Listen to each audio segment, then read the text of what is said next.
everybody, and welcome back to the Pixel Response podcast. Right out of the gate. Yeah, right out of the gate. Welcome back to Movie Monks. Yeah, Media Monks, Movie Monks, whatever. Yeah. Yeah, exactly. It's been a few weeks. Life got in the way, as it were. Yeah, some texts were sent and some things were starting to hatch, but then it didn't happen. So sorry, everybody, for whoever was getting back into the, oh wow, there's been 2 in a row, amazing, and then, I mean, sulking again or something. There was like plans to keep it as steady as we can, but it's really hard to do a podcast when all your shit is in boxes. Yeah, like that would impact things. And then internet too, I'd imagine. The internet was set up actually pretty quick. We moved on a Sunday and it was set up Monday afternoon. Okay. So that wasn't bad. But what was that the weekend after like the main move, my parents came down to like hang out and bring some stuff from my house and all that sort of stuff. So like I can't just be like, oh, I'm gonna go away for 2 hours now, even though like they drove down sort of thing. So spend time with them. And it ran late. I know we were planning that weekend specifically to do something maybe a little bit later, but then it got a little too late and I think we were both just like, fuck it. I've been exhausted. I'm still kind of exhausted because we did some IKEA stuff today. So I have IKEA stuff that we put together. And awesome. It's so tiring. Yeah, IKEA came to mind this week just because I think that's the only context I really want to encounter ABBA, and I'm just fine. Like, it's just like, oh, cool, Waterloo's playing. It should, because we're in Sweden now. But I don't sit down with an album and intently listen to whatever they do. See, it's weird because ABBA was not playing today. Ever? Not at all. Single track? At all. Whoa. Instead, they had an 80s mix on, so stuff like Every Rose Has Its Thorn was playing, and basically everything that wasn't ABBA was playing while we were there. The last time I was in IKEA, they were playing a Ghostbusters 2 song, and I was really happy. Like, I was just like, hey, you know what? Some good came of that new movie. I like that movie, I do too. I'm assuming that's the only reason that was, like, in the mix, is because Ghostbusters is on the mind. For sure. In the culture. I'm trying to remember which one it was. I think it was like too hot to handle, too cold to hold. You call the Ghostbusters and you get control. Whatever that song. Take Control? Okay. I think that's the song. Okay. Anyway. That sounds like a song name. Anyway, so IKEA furniture, sorry to make that about Ghostbusters. No, that's fine. But, I got one of those like stuff. Glass display cases. Mm. And it was the most infuriating thing to put together ever, because it's all about like just fitting them into like slots carved out of the like base and top part and kind of like screwing those together with like a frame inside it and all that stuff. And the like parts where you like slot in the glass just weren't cut properly, I don't think. So they were just like a centimeter off, which is enough to like make it just an impossible endeavor, because it's glass. It doesn't like, you can't bend it. There's no give to it. Yeah, like if there's give to it, it's broken and you are probably going to the hospital. So did you have to return it, or no, we got it worked out eventually, but holy shit. there was some doing with that one. The problem is I need another. Like, I need 2 of them, but I don't want to go back and buy one now. Another one. Now I'm nervous that it's going to be the same thing. The idea is, though, if this like cut properly, it's just like setting glass in this thing and then screwing it together. It'll be super quick. But no, when there's a problem with it, holy shit. Other than that, we got some drawers that you kind of put in those, like, you know, those IKEA shelves that are just like square boxes? Yeah. Yeah. We have some of those.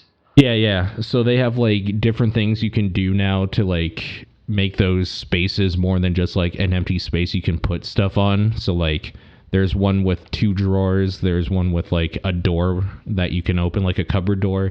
So we got a few of those to like hide the consoles so you don't see a bunch of wires running around through the back.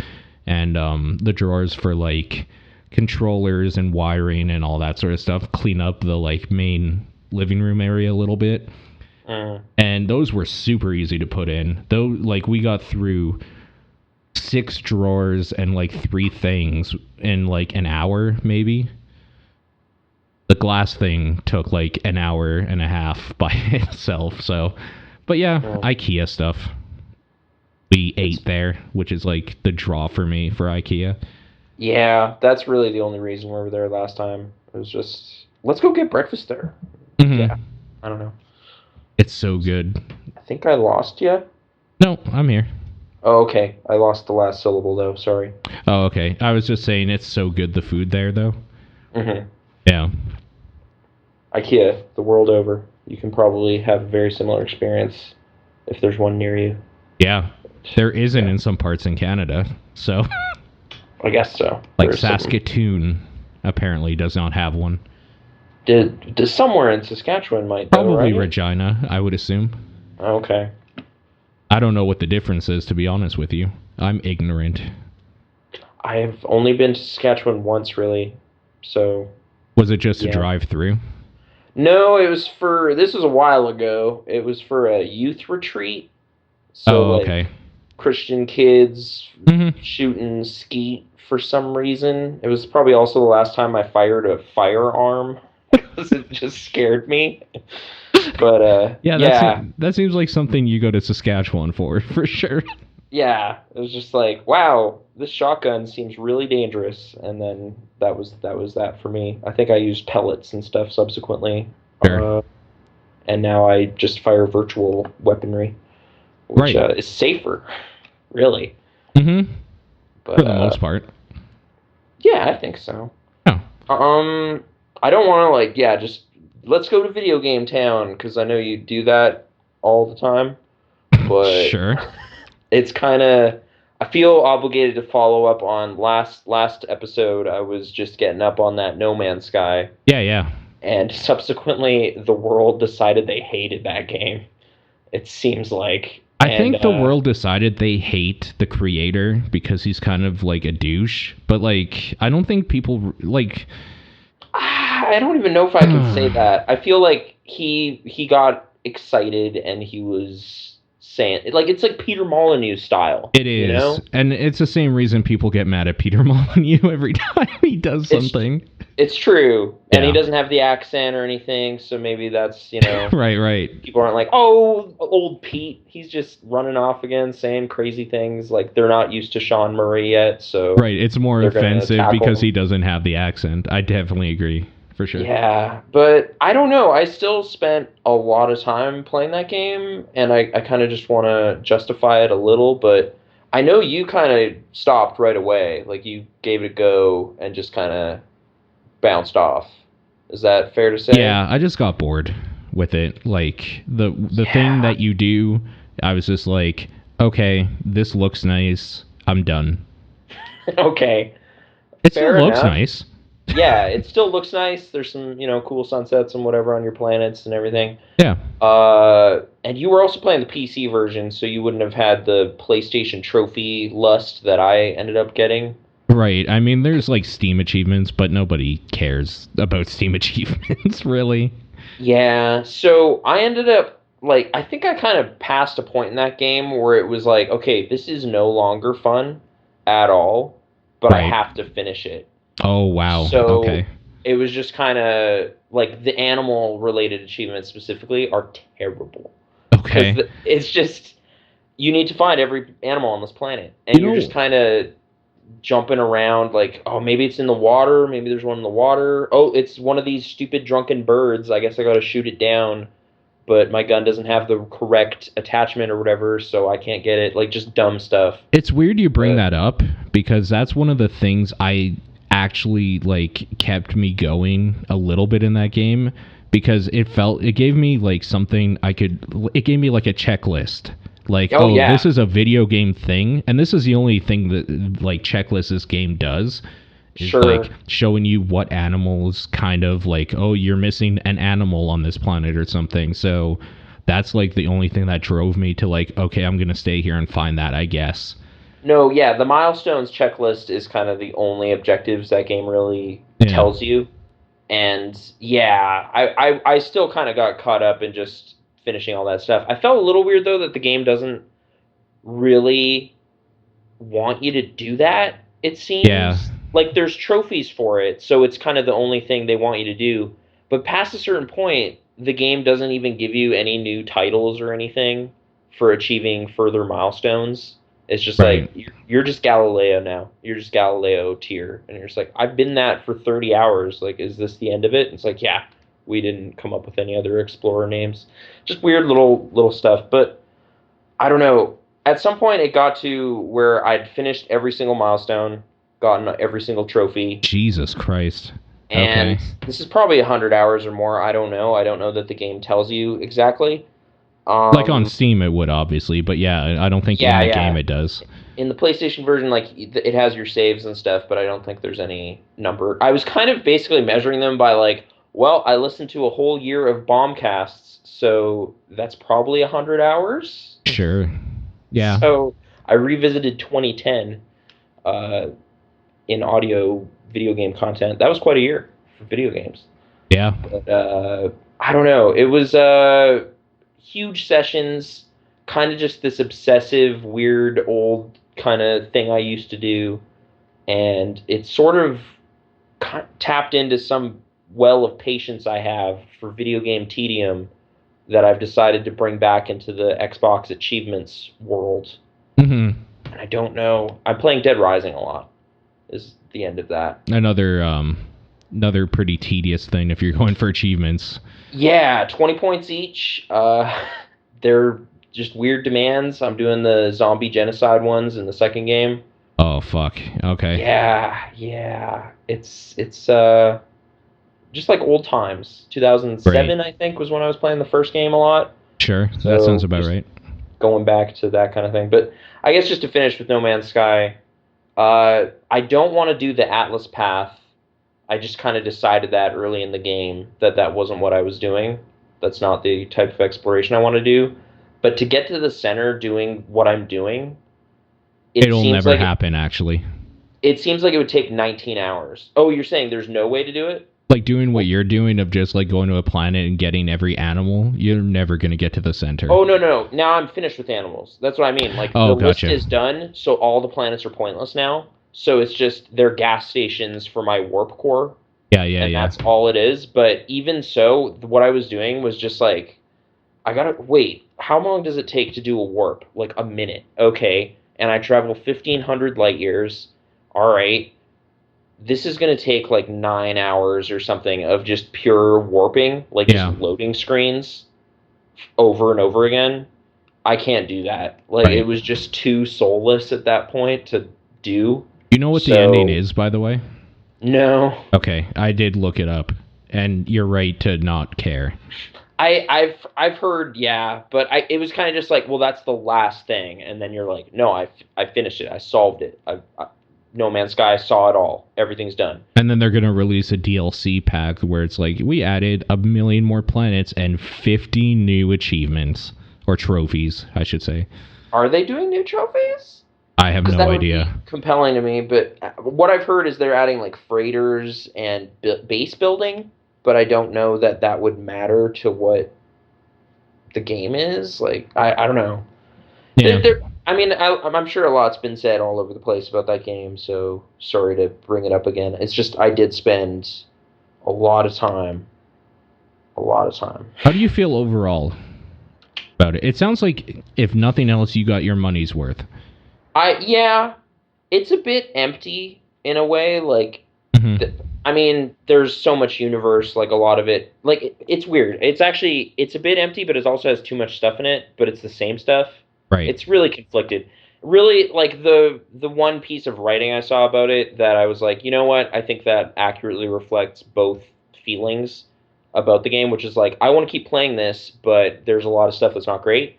Alex Navarro's review on Giant Bomb was kind of a great 3-star review because it's like I'm gonna keep playing this. There's something compelling at the heart of this game, but this is really bad. This is really bad. Like he kind of spells it out quite eloquently. So I felt that was reflective of my feelings on it as well. Fair enough. Of just like there's something fundamentally like I find really great about just owning a spaceship. No, I agree for sure. Being able to drop into a planet's atmosphere and just kind of park and look around and that kind of stuff. Like that's just kind of euphoric. But you see so much repetition and so many kind of little weird hiccups here and there that it kind of hurts the magic a little bit. Right. But I don't know. I still feel like not at all ripped off. I'm not yelling at Sony for a refund or whatever people are doing. But yeah. Do you want to talk about that refund thing? Because it's a little weird. It seems a bit kind of like, well, the guy who made the game sold you on the game. Like, that's his job. You don't get to back out. Right. Like, it's a little weird. This is the thing, is that he's not the first person to, like, just straight up lie about some stuff or, like, think some stuff would make a game and then it doesn't. Or, like, whatever. Even if he just straight up lied to your face, guess what? It worked. Like, he's not the first person to do it. The least reliable source of information about it. Like, he's for sure. The guy making it. So you should take all of that with salt. I guess some of the stuff I've heard was there was like a E3 trailer that was like initially even that being upset about this trailer and like how it doesn't reflect the final game. Like I watched the trailer in question. I think it was the E3 2014 trailer. Right, yeah. And it was just like, well, all of these systems are basically in the game. It's just the fidelity of like the animations and like some of the UI stuff and how smooth it all isn't the same. But you need to cut that down to like a 2-minute little trailer. So I don't feel I think the problem like, is that they kept it up. That's the thing. I didn't really realize that trailer was still being like put out there. It was on the Steam page. Yeah. Yeah. Like it was still very front and center for that game. I didn't realize that side of it. I was just like, yeah you can dig up some old E3 trailer. Like, I'm going to watch the Killzone trailer. Right. This is crazy. Look at that fire effect. That's not in the game. Like, it's just like, so that everything's on the internet.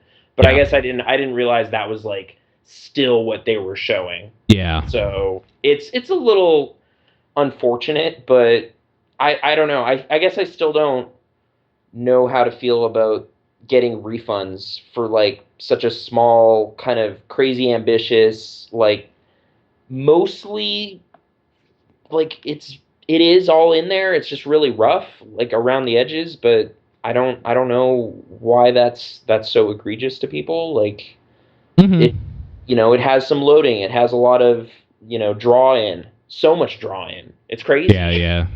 But I don't know. It's still got like you can fly spaceships, you can fight stuff, you can mine. There are animals.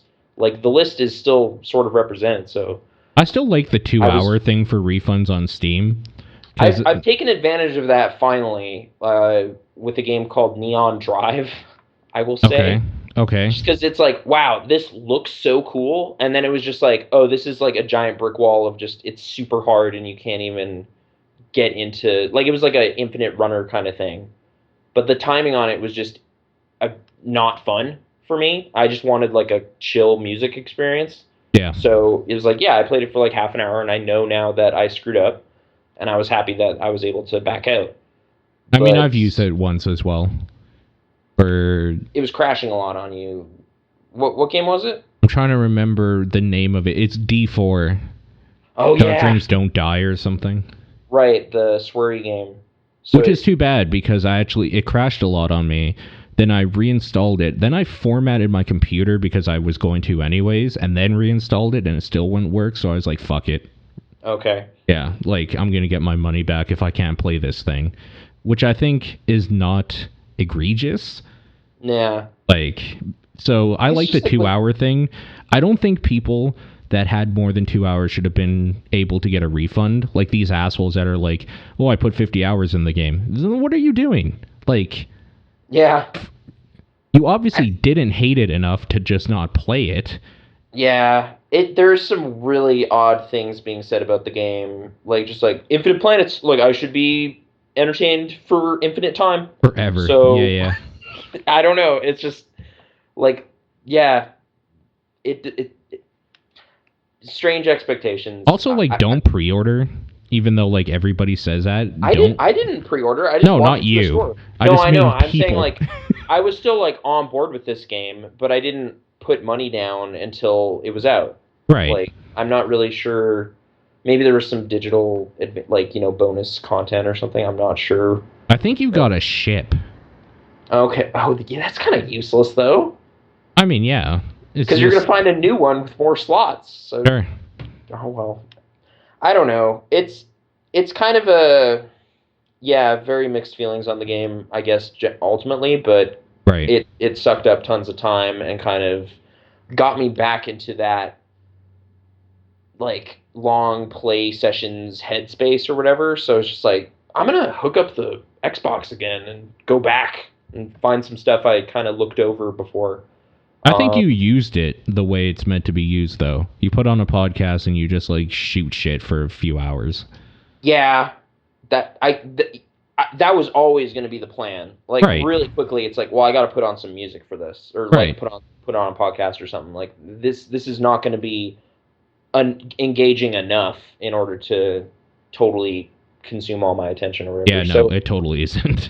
I think I just happily synced up okay with where the game was at expectations wise. So I don't know. I don't really feel too bad about it. It's just odd seeing how upset the world at large seems to be and how disappointed. It's that was not really reflective of my experience.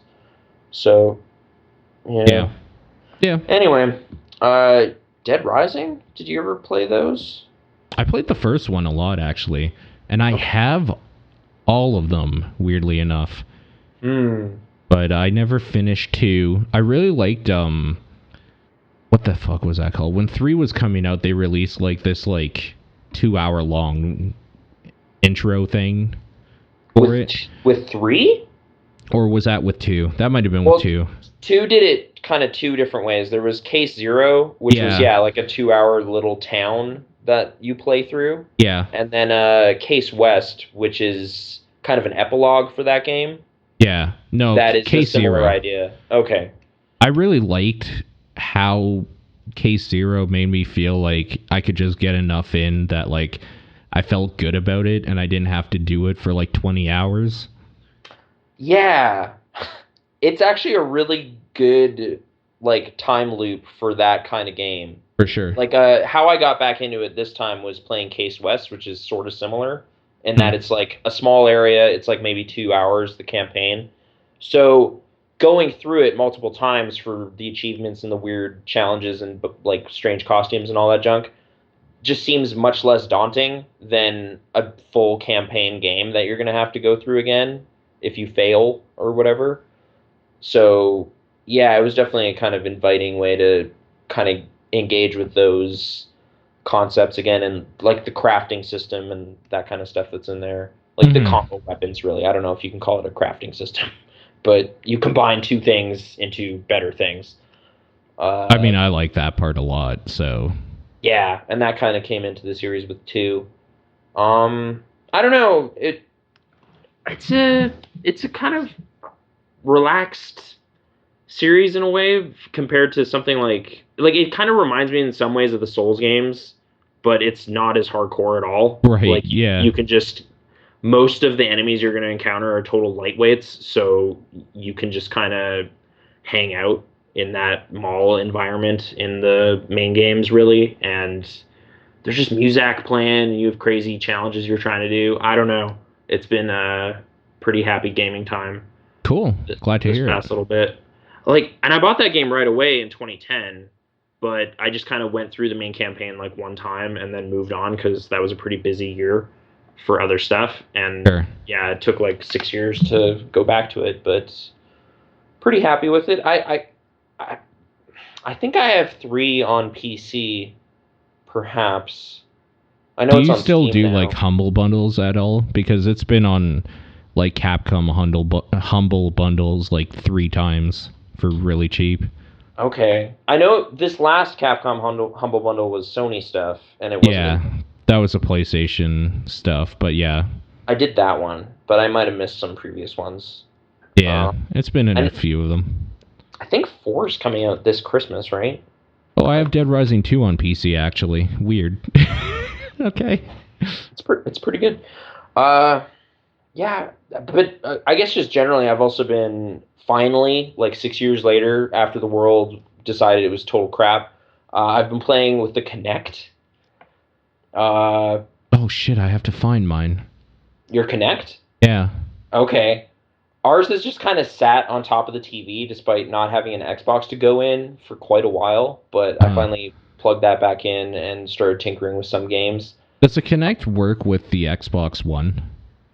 There's a new Kinect for the Xbox for One. Fuck's sakes. Yeah, of course there is. But they've basically dropped support for it. Like, it kind of was front and center for a while, and now it's kind of been quietly tucked away. I'm going to need it plugged in to my 360 anyway so I can play that Rise of Nightmares. I was thinking about picking up a copy of Rise of Nightmares, but I didn't. Yeah, that game's real good. Kind of funny. Like, yeah, entertaining anyway. Like, engaging. That's the thing. Real good in the way you want a stupid horror Kinect game to be. Yeah.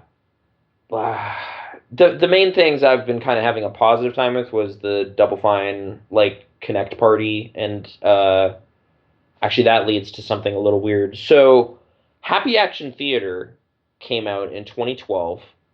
Okay. And I believe Kinect Party came out the next year in 2013.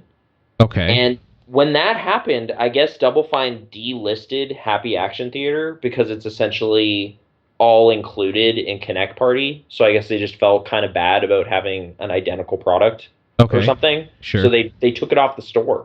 I didn't know that. So like now I'm kind of getting back into worrying about my achievements and stuff again. And I was just like, oh yeah, Happy Action Theater. I want to finish up some achievements there. And like found it on the store, and there was no option to get it anymore. It was just kind of this ghost page with like a trailer, and that's it. Weird. And I kind of started freaking out because it's like, oh no, like these are all locked up now. Like I can never get these. But some awesome dude on like an achievement forum found this weird back door into getting it. Oh no. Okay. Yeah. So there's 2 games. I'm gonna call them games. Yeah. They're kind of 2-way TV experiences, I think they're marketed as. There's a National Geographic one and a Sesame Street one. Is one of these Connectimals? No. Connectimals is just its own game. Okay, that wasn't like a National Geographic thing? No. Okay. That's much goofier. I actually booted up the National Geographic thing because that's the one I ended up choosing to do this. Okay. It's kind of neat. Like it's kids entertainment, like edutainment software or whatever, but it's Oh, I remember this. Okay, really? Sorry, go on. Yeah, I remember seeing somebody do a video on this. Yeah. Okay. It's kind of like a documentary plays. Yeah. And then you talk to it periodically to do little side activities and mini games and stuff, and then at the end you get like badges and achievements and stuff for basically watching TV. Sure. Which was kind of neat. I was okay with that. And I totally learned something about grizzly bears. They eat moths by the thousands. That's how they, like, that's their diet, primarily. That's actually the coolest thing I've ever heard. It was kind of crazy. I had never thought that would be the case. So, and there's a mini game where you're digging in rocks and moths fly up, and it's actually kind of hard. Like, to get the 10,000, like, maximum score, I was incapable of doing so. But anyway... So in that piece of software, which hasn't been patched since it came out, right, there's an old menu that is like, hey, here's some more recommendations for kids stuff. Like, here's some more stuff. And Happy Action Theater is listed there. Oh, man. And if you choose it, it still is on their servers and stuff. So you can acquire it that way. Fuck, I'm going to have to do that. I don't know. I was really happy that this actually worked. And then I was able to load up Happy Action Theater again and get a couple of achievements there, too. So, I don't know, like, sorry I don't know the guy's name. It's probably on trueachievements.org or something. Like, all these websites just kind of have got all this stuff figured out and locked down. Like, I'm loading up all this stuff periodically during Dead Rising 2, just be like, all right, what are all the, like, weird beverage combinations? And then heading to the food court and putting 2 vodkas in a blender and all this junk. Like it's just achievements.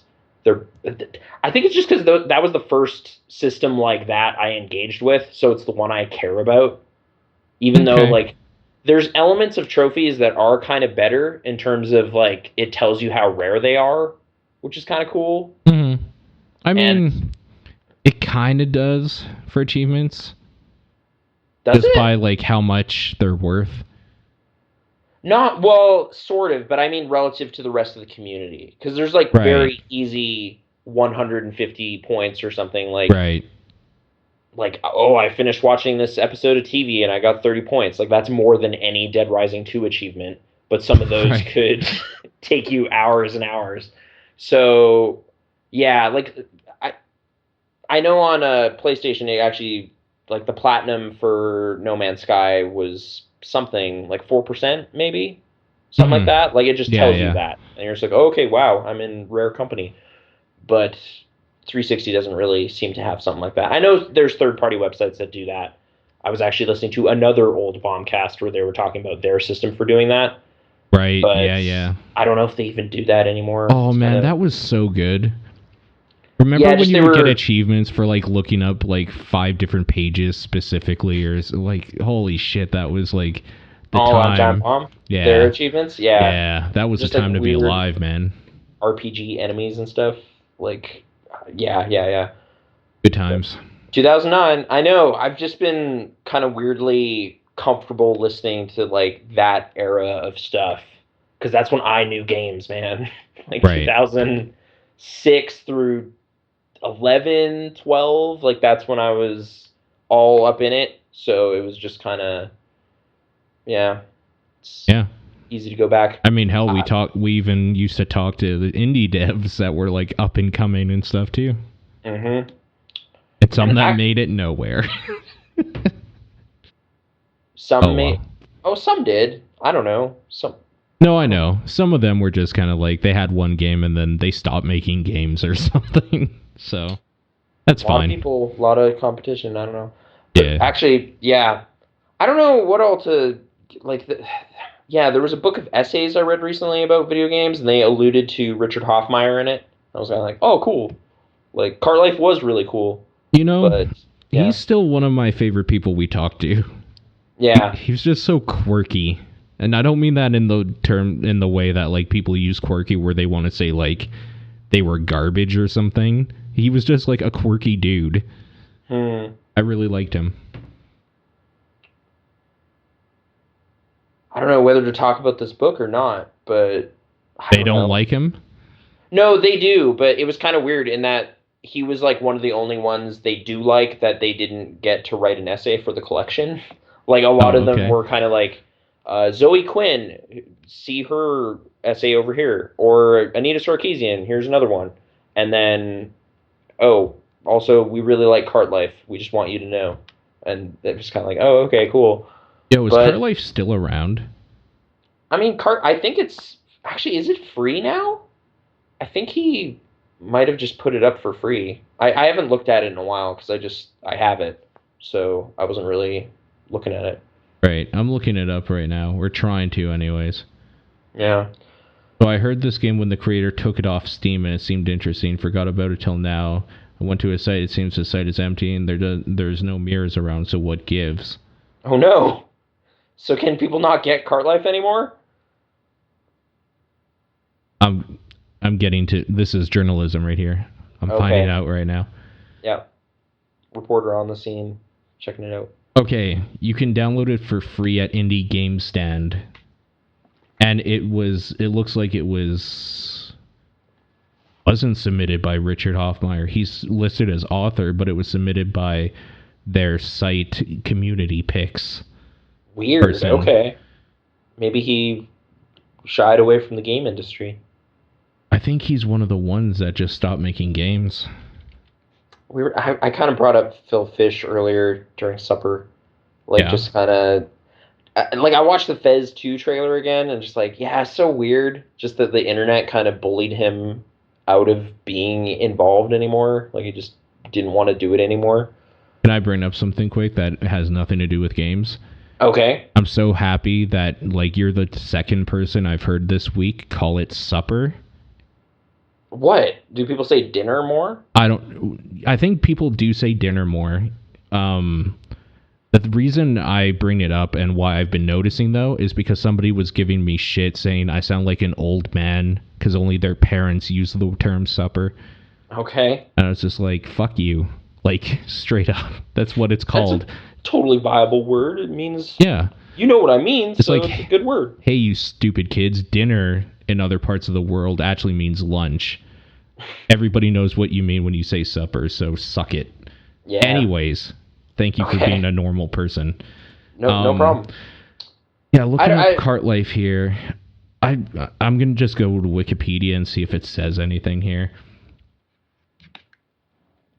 Okay, during development, Richard Hofmeyer experimented with many elements which were eventually removed, including a fourth character, blah, blah, blah. At 2013 Independent Games Festival, Hofmeyer spray-painted his own booth to instead display Porpentine's game Howling Dogs, saying he thought Cart Life had already overstayed its welcome. I wanted people to see this game. In 2014, with Hofmeyer saying he was finished supporting the game was removed from Steam while source code and game were made available for free on his website under the Cart Life's free license. Hofmeyer's webpage went offline due to the increased traffic, but the game and source code was mirrored on GitHub. So not only did he make it free, he put it out there for people to just like tinker with the code if they want to. He's done with it. All right. I don't think it was ever very expensive in the first place, but... Yeah. How do you feel about this? Being, like, because we paid for it, obviously, and I feel okay about that because I wanted to support him and I really like Cart Life. Mm-hmm. How do you feel that, like... I mean, it's his thing. Why wouldn't you want to, like, be paid about it? Like, you have stuff written on the internet about it. If somebody was like, oh, right, I remember hearing about this game in an old podcast or something, I'm going to check it out. Like, why wouldn't you want to be paid the extra pittance every now and then? I don't... Too much spotlight, or maybe... Like, because of the subject of it, I know he was talking about, like, actually meeting with the actual street vendors and stuff. Maybe he felt kind of guilty about making money off of a project like that. Of, like, their hardships, basically? Like, this is a game about poverty, and it's like, oh no, I'm getting rich off this. This is wrong. And then take it down kind of thing. I don't know. I'm just speculating based on the subject matter. And stuff. I could definitely see that. He totally is one of those types of dudes. Like, principles mean more sort of thing, so. It's about the art, perhaps. But I don't know. I thought that game was really neat and kind of sad. I agree. But, definitely very sad. Yeah, but I won't forget some of the weird, tragic things that happened in my playthroughs, so. Mm-hmm. Yeah. Good times. Yeah. Well, yes, good times. Yeah. At a time I couldn't feed my cat or pay rent. Yeah. Yeah. Yeah, been there. Coffee vending and stuff. But yep, anyway. Mm-hmm. I never played the third character. I think he's like a bagel salesman or something. Yeah, I didn't either. But hopefully I can still load up my Steam copy, right? If I purchased it. You know, as you said that, I'm actually looking for it right now. Yeah, just... Cart Life is still in my Steam library. Okay. I have one friend who plays it. There you go. Wait, is it me or is it someone else? No, it's somebody else. Yeah, I don't know if I have a Steam copy. It might be just downloaded direct. Did you not? Oh, right. I think we wanted to buy that, like... collector's edition, and then I moved. It was really, convoluted stuff with Cart Life. Anyway, right. There's this collection of essays called The State of Play. Okay. That I generally found fairly compelling. It's, it has kind of reflections on Gamergate and stuff from some people, and just last year, like the last couple years of happenings in the video game industry. Mm-hmm. Just, they got some kind of neat people, like, you know, Dust from Counter-Strike. Yeah. They have that level designer kind of talking about how he designed that level and kind of what maybe the magic is. He's kind of not sure, though, because it's just like, I don't know, it really caught on. I was a teenager when I made it. hope I based it on my school and changed some things, but I don't know. It's just little points of curiosity from the video game industry. I found it kind of cool. I do have to ask. Yeah. Because, like... Oh, what's Hey. that? So, yeah, Yep. no, I'm here. Because, like... How do I put this delicately? I'm looking at the people that are featured that, like, wrote in this or whatever, right? Yeah. Yeah. How preachy and, like, with, like, maybe some political motivations are Legs, Alexander, Zoe Quinn, Anita Sarkeesian? Like, do they bring up that bullshit and with, like, an obvious, like, this is I'm so trying to. bad Okay. sort of thing? Like, I don't know how to The book. explain. I've recently started a practice of like taking notes while I'm writing. So this one definitely prompted some kind of like, oh, I don't know. This is pretty preachy from time to time. There's some like kind of a lot of gender politics, a lot of kind of I don't know. I mean, don't get me wrong. I do want to hear about, like, the shitty outpouring that Zoe Quinn got or whatever and some personal anecdotes. The one However, the, I don't want that essay to turn into this is why men are terrible in video games. I didn't feel it was quite that way. Like Okay. any of the essays in the Arnita Sarkeesian piece, which is kind of co-authored with another Catherine person. Cross. Yes, that's right. There are like quotes from a lot of negative tweets and stuff she received, and that stuff's a little like, ugh, I don't know. But I No, I don't feel like that it's stuff. I like anecdotal stuff. I don't like preachy. that one I didn't feel was preachy Okay. specifically. There were a couple in there that I found like really strange assertions about like sexuality in video games. Like it had a very clear mind of like what they want to see. I'm trying to remember who wrote this specific one, but it was kind of talking about how BioWare kind of incentivizes you to talk to people a certain way, and the reward is sex, and how they didn't like that. Like it kind of makes it this quest throughout the game, Yeah, no, whereas I mean, that's a good thing to bring up, I think. yeah, I felt it was fair. And then in contrast, Saints Row 4 kind of spoofs that system, but Right. accidentally is more progressive because of it, because it's just so lighthearted about it. Like, Right. just like, yeah, whatever, just who cares? And it doesn't like, it's not the reason you're doing everything, it's just there. So I don't know. There was like some kind of b- broad thinking and whatnot that I Okay. was responding to, but I'm trying to remember if there was some stuff that Lee Alexander specifically was just kind of nostalgic. It didn't seem Okay. heated at all. It was Good. just talking about early video game She stuff. was really the one I was a little worried about because I've read some of her stuff before and it just gets to the point where it's infuriating. Okay, no, this one like if anything, the only question I asked at the end of it was like, I don't know what the point of that really was, because it seems like an excerpt from Okay. I think it's an excerpt from something else. Uh-huh. So it's just kind of like, okay, like you like this game about caves, okay, Cave like the Story? first. No, no, it was like was it on an Atari? It was 80s Oh. stuff. It Oh, was it was a okay. while ago. Um, there was also one that I was a little like, it was like cited as, this is new games journalism. This is the stuff, and it was recounting a match in Jedi Outcast, like an online game, Uh-huh. a duel, and Right.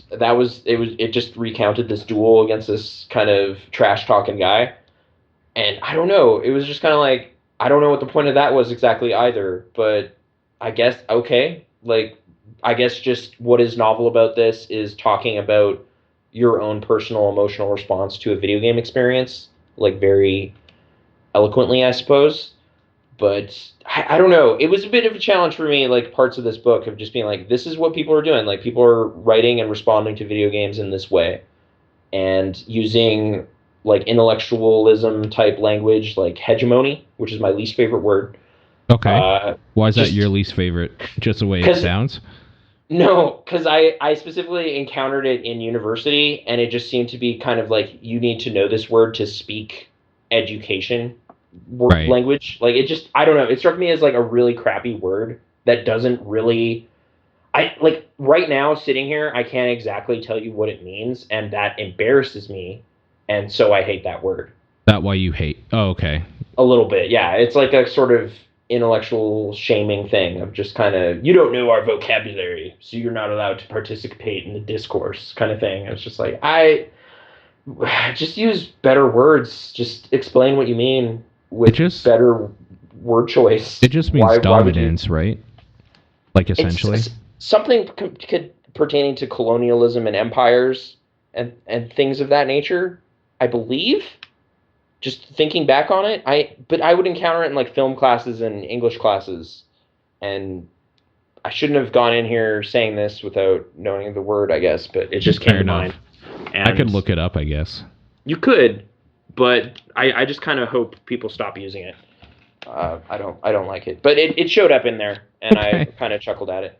Okay. That one was about Cold War era video games and kind of how it was dealing with paranoia about the apocalypse and how that kind of changed. And now we're spending time in the post-apocalypse, and it's okay to joke about it now because there isn't threat of nuclear war all the time. Right. Whereas like something like Fallout would have been like the worst. Yeah, like if that came out in like 82 or something, it just wouldn't be very funny because you'd be worried that Russia was going to do that. Like, oh, look what's going to happen tomorrow. Actually, there was some stuff about how like Missile Command is about that, but in the manual and stuff, it's saying it's on an alien planet to kind of make it safer. So just the ways they would kind of curb the edges of some of these like kind of gloomy games about, oh no, we could all get nuked tomorrow. It's just like, don't worry, it's on the planet Zoltan or something. Like it's just right. Oh, don't worry. That's fine then. Yeah. Like, I don't know. I found it pretty engaging reading. Like, maybe it's more just like there's a lot of nonfiction gaming books starting to come out. Oh yeah, this collection was actually curated by the guys who wrote that Minecraft biography. Okay. Like about Notch, which I also had. Like I picked that up a couple years ago. Right. So I don't know. There's just this kind of scene developing with more kind of like a, I don't know what to call it exactly. Like hoity-toity talk about video games. That sounds dismissive and negative.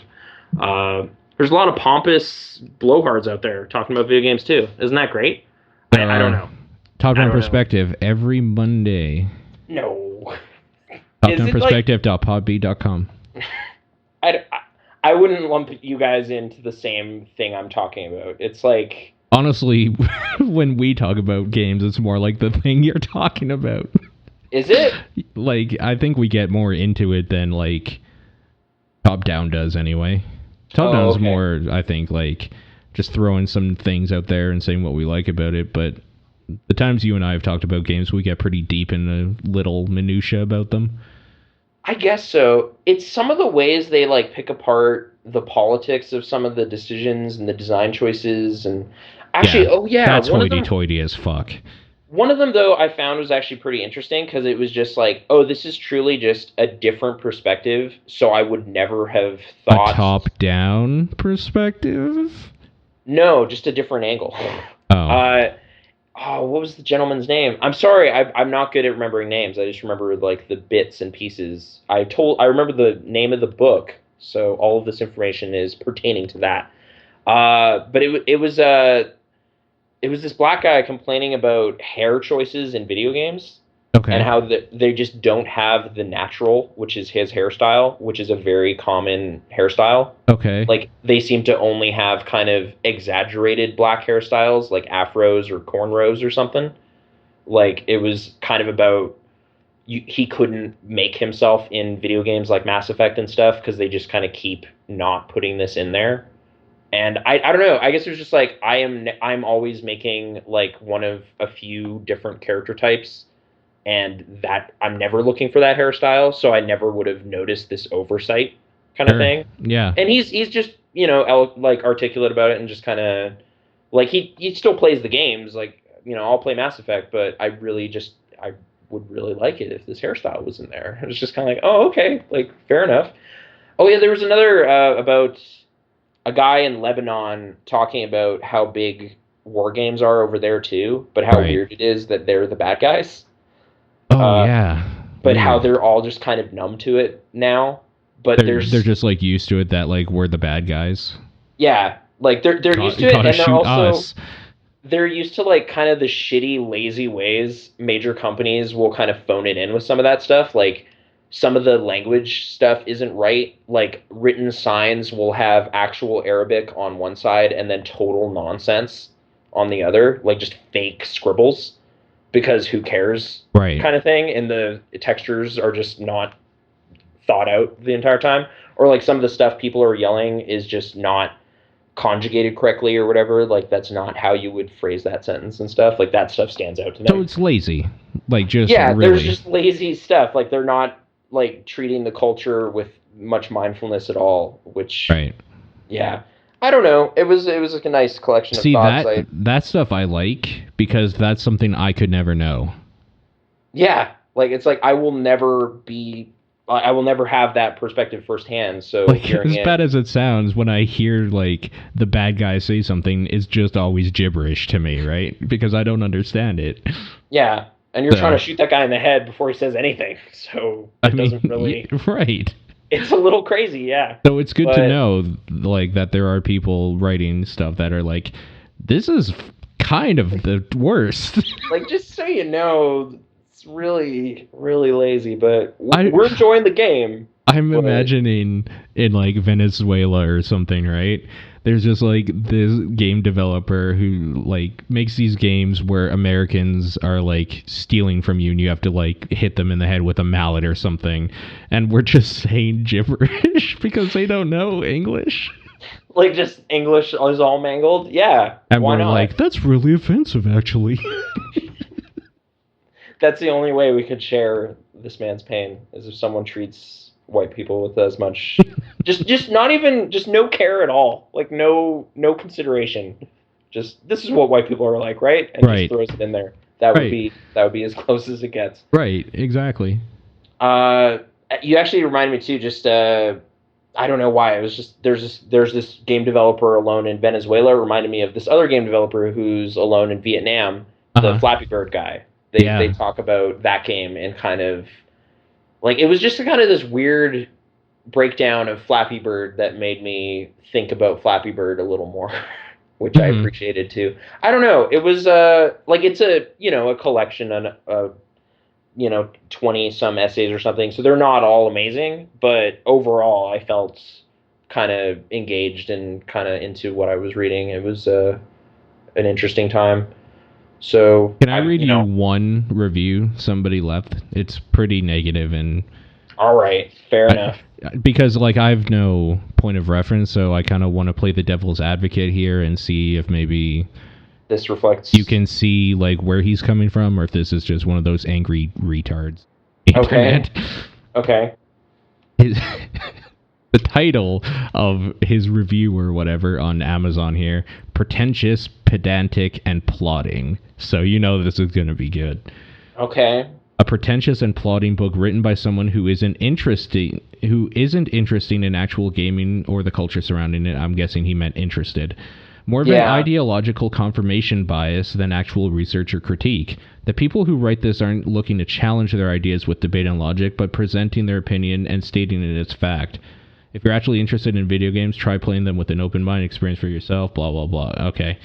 So this person is saying that, like, this is just people basically saying, well, like, for example, like, the Nintendo Entertainment System was the best system ever. That is fact now, because I said it. They wouldn't be saying it like that. It's more like their assertions about like specifically. I keep thinking about the one about sexuality in games.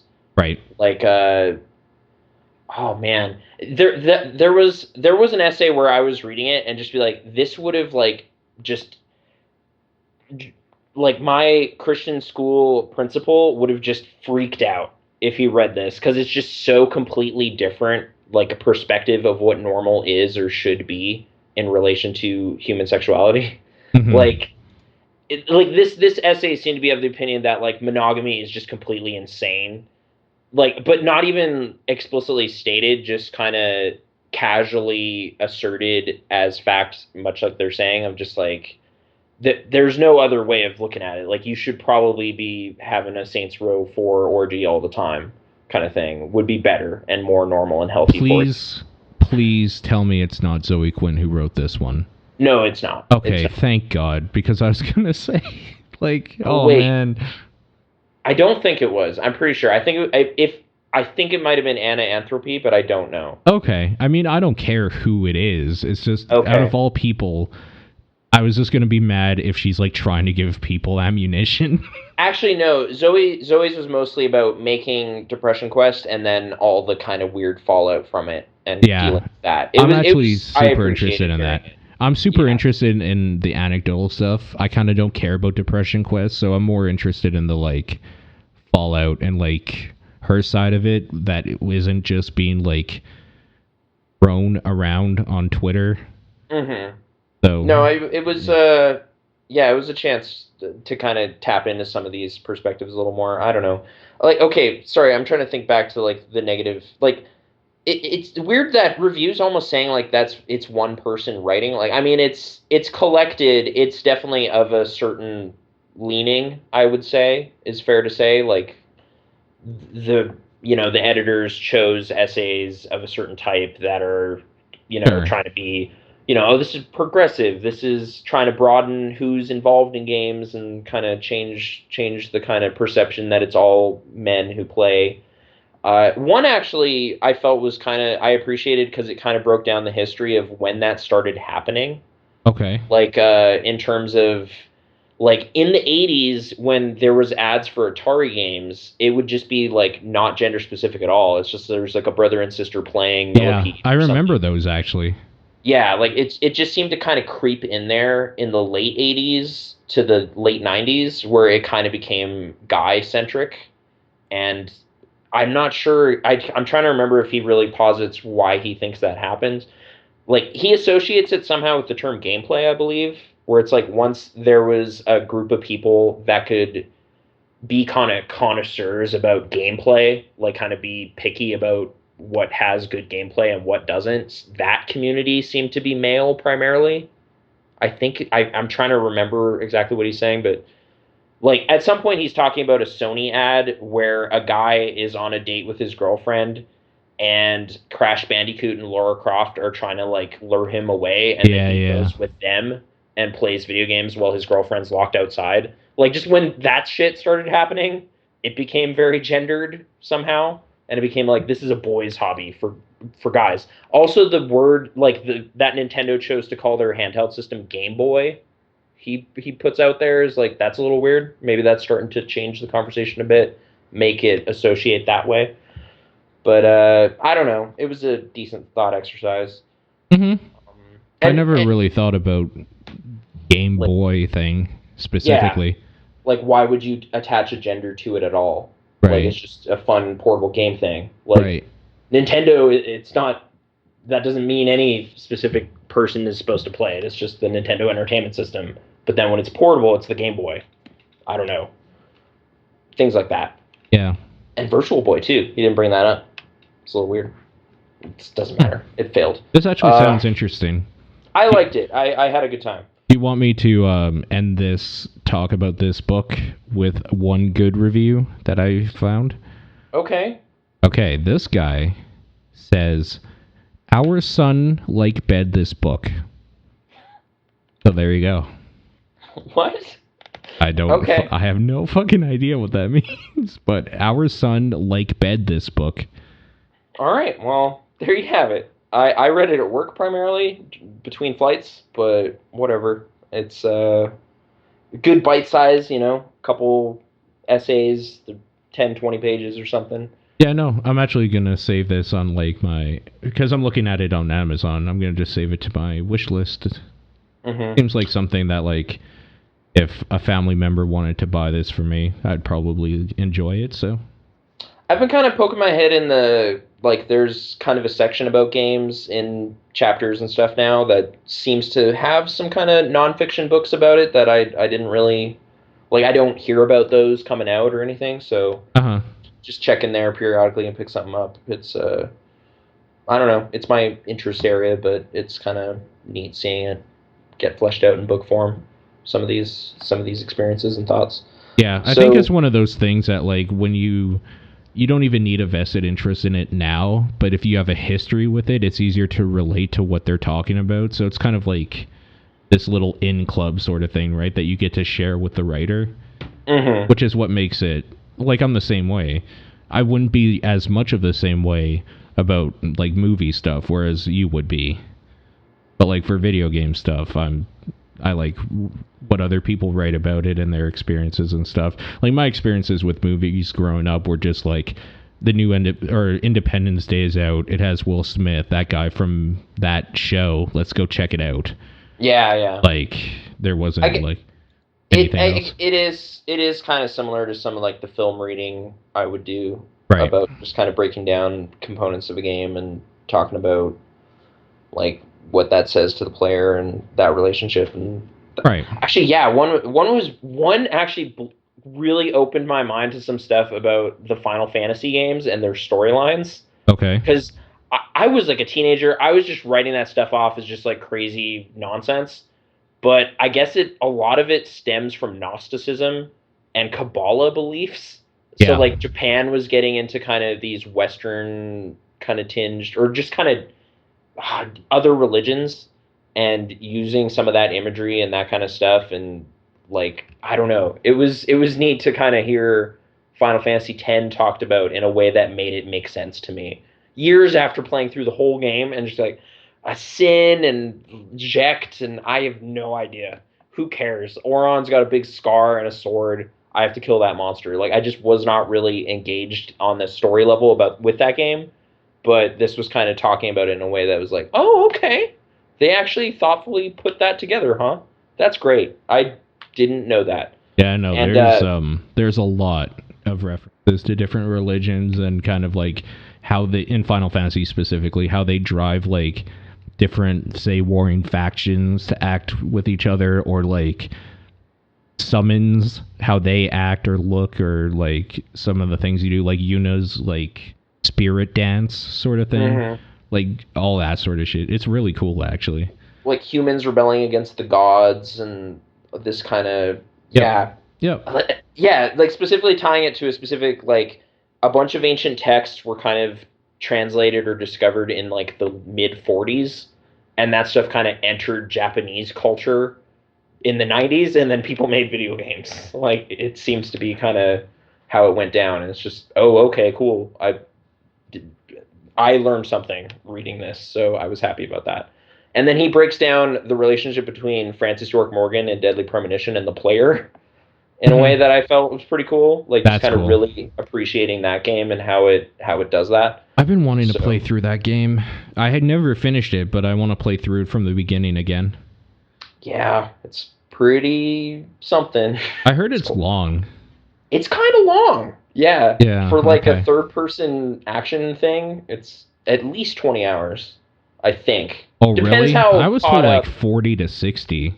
Okay. I said at least, but maybe you're closer to the mark. I have no idea. It's been a while. I mean, it's I could been just 6 years. I could just look this up. I still have 3 achievements to get in that game, but I think you got to go back to it.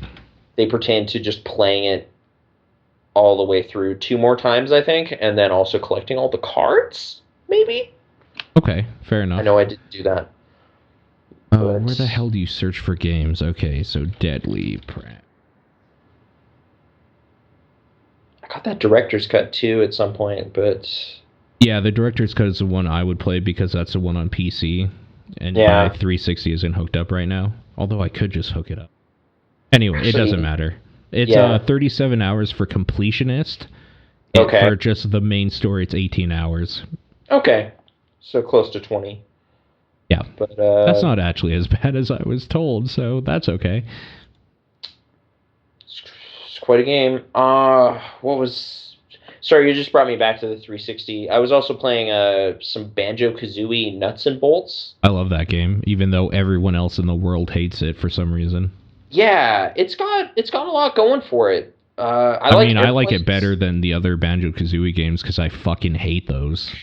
You might be right on that. I played Tui a fair amount, but eventually just got bogged down in how much it wanted you to collect. Like, I just kind of lost interest partway through. Like, with some of those rare 3D platformers, that happened. Like, I got halfway through Donkey Kong 64 in a similar way, where it's just like, I have half of the bananas that they want me to have to beat this. I'm just gonna stop playing. Like I can't do this anymore. Mm-hmm. I played it more extensively than I ever did back in 2008 when it came out. I I kind of got pulled away from it with all the Dead Rising stuff, but Sure. where am I at? I'm at something like 30 something jiggies, and I think I've opened up all the major levels at this point. So you're getting jiggy with it. Yeah, I wish I could fly an airplane all the time, but they don't let you. Like, they kind of, you default to this little wagon thing in most of the areas, which is a little too bad, but it looks really cool. Like, it just kind of has a good look to it that isn't like any other open world game since. Like, it's 8 years ago, but it still just has a distinct thing going on with just, I don't know. Like, I think it's the Viva Pinata engine, but done with this big platformer. I can see that. That makes sense. That was around that time, so. But, like, a lot of the areas are really big, and some of the challenges, like, there's a lot of hit and miss kind of challenges. Like, some of them are really fun, and some of them aren't. But sure.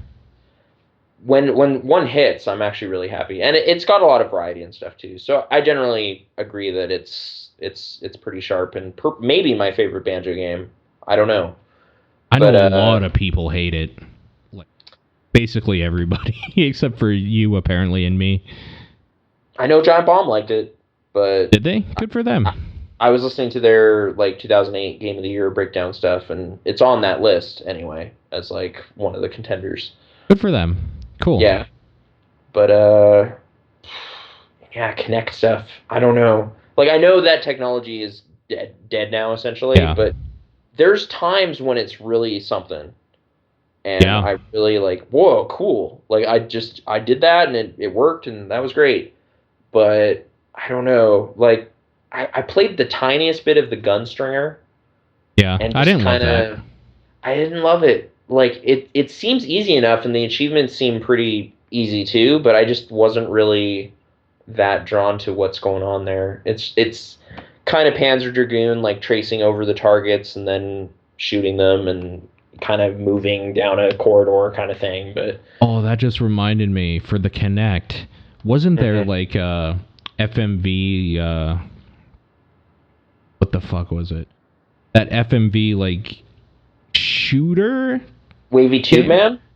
Yeah. Yeah, I did get that and spent a bit of time with it. I didn't know before I started playing it that it was a Troma co-production. Yeah.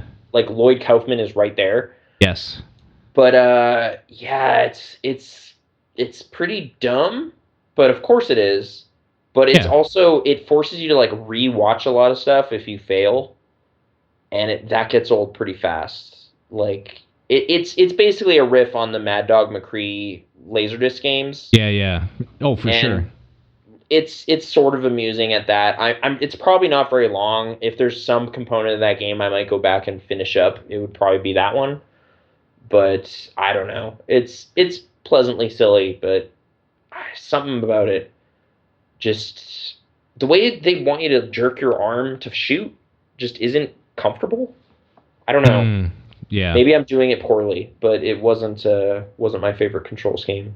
Like, the Double Fine stuff, I feel, just gets how broken it is and just has fun. So I was for sure happier with that kind of stuff.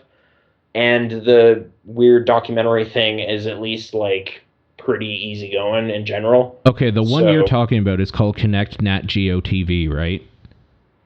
Yeah, I think the word wild might be in there too, but yes. Okay, because I just found the Giant Bomb quick look of it. Oh, okay. So tell me if this is it. I will put it in your Skype window.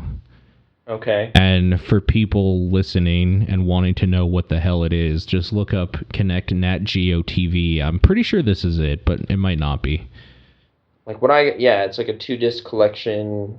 There's 8 episodes, I think.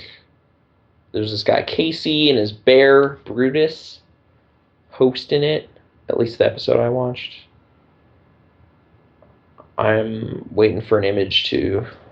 Oh wait. Oh, just a second. Yeah. I thought it would just magically appear where your face is. I'm not used to this. Okay. Good old Skype.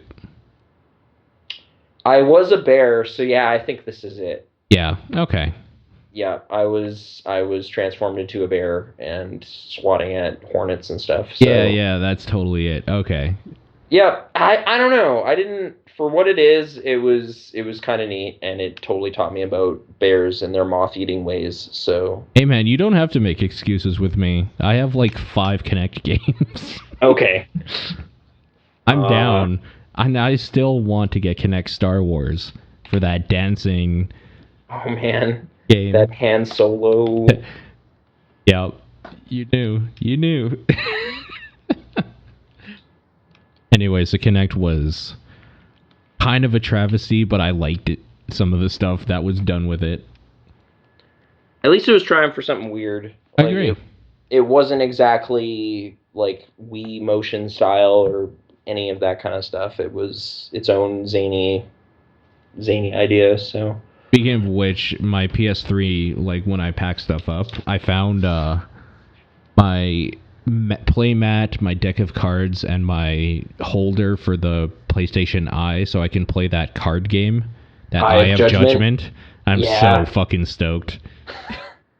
I hope a lot of that isn't multiplayer, because I don't know if that would be even possible anymore. I've already talked to John and said we have to do this. And okay. He's like, yeah, we should. So a duel with monsters over the internet. I'm sure it's going to be terrible, but whatever. It'll be funny. Oh, man, I picked up that magic book a while ago. Oh, that was a PlayStation Eye thing or whatever, too. Yeah. Book of Wonder Book? I'm going to say it's probably called that. Didn't it use the wand and everything? I think so. Yeah. And some sort of Harry Potter connection also. So, yeah. Yeah. Good times. I don't know if, Anyway, Xbox stuff, Kinect stuff. I don't know how to... Hey, movies, but... Yeah. There's movies. There's also movies. Uh-huh. I finally watched Seven Samurai. Okay. I finished that Akira Kurosawa book. What did you think of, the most replicated movie of all time, maybe? Yeah, there's a new remake coming out later this month, so... Yeah. Get excited. It's pretty solid. I don't know. Yeah, it's really good. It's like 4 hours long. So you gotta know that. But not really wasted time exactly. It's just kind of. There was maybe 1 or 2 little components to it that I was like, I don't know if this was always in the plan. I mean, it's an old movie, so I don't want to, shy away from spoiling things. But there was like.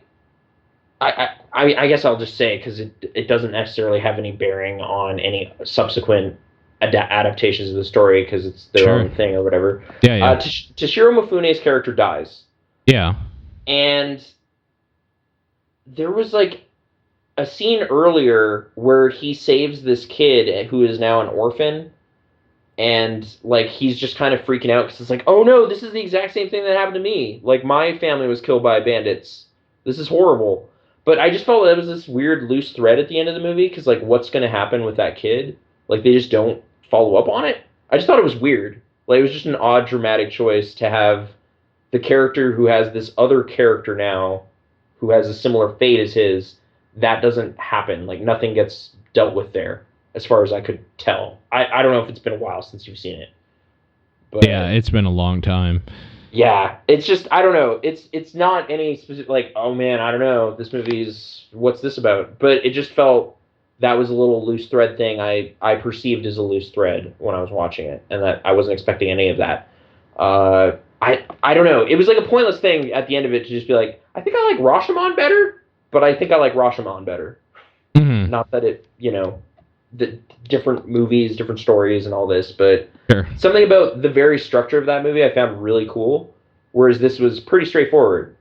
Like, there's bad dudes that are gonna come. We gotta hire some dudes. They find some dudes and stuff happens and they defend the town and it's great. But it's it's pretty straightforward. Like Yeah. I don't know what I was really looking for, but just that is usually touted as like his masterwork. I wouldn't necessarily be in that camp. I'd be like, Okay. no, I don't know. Like Fair enough. he's made other movies that are maybe more interesting, but it's not to you can't diminish that legacy at all. No one person can. So whatever. My petty little thoughts about it, but yeah, I don't know. It was still a good time. There was some surprising. It's been just long enough to where I can't really pick out specific character names, but there was one supporting samurai guy who was really cool. He was Sure. like the super tough guy who runs into the forest to get a gun and then comes back, and it's Mm. just like, whoa, dude, that was crazy. And I don't know. Yeah, the good ensemble of characters. A lot of them get cool little moments and stuff, and generally positive feelings. And that was all kind of at the end of reading that memoir about like by Kurosawa. So overall, just that that my recent kind of revisiting of Kurosawa has concluded for now, I think. But Okay. I was happy to watch one of his most celebrated movies as part of that, as kind of a bookend. And that was for the first time, right? This That was the wasn't a first rewatching. time. Okay. Yeah, that was the first time I had seen it, which I guess I don't know why I do this to myself. Like I go to IMDb ever. I don't know why I do that.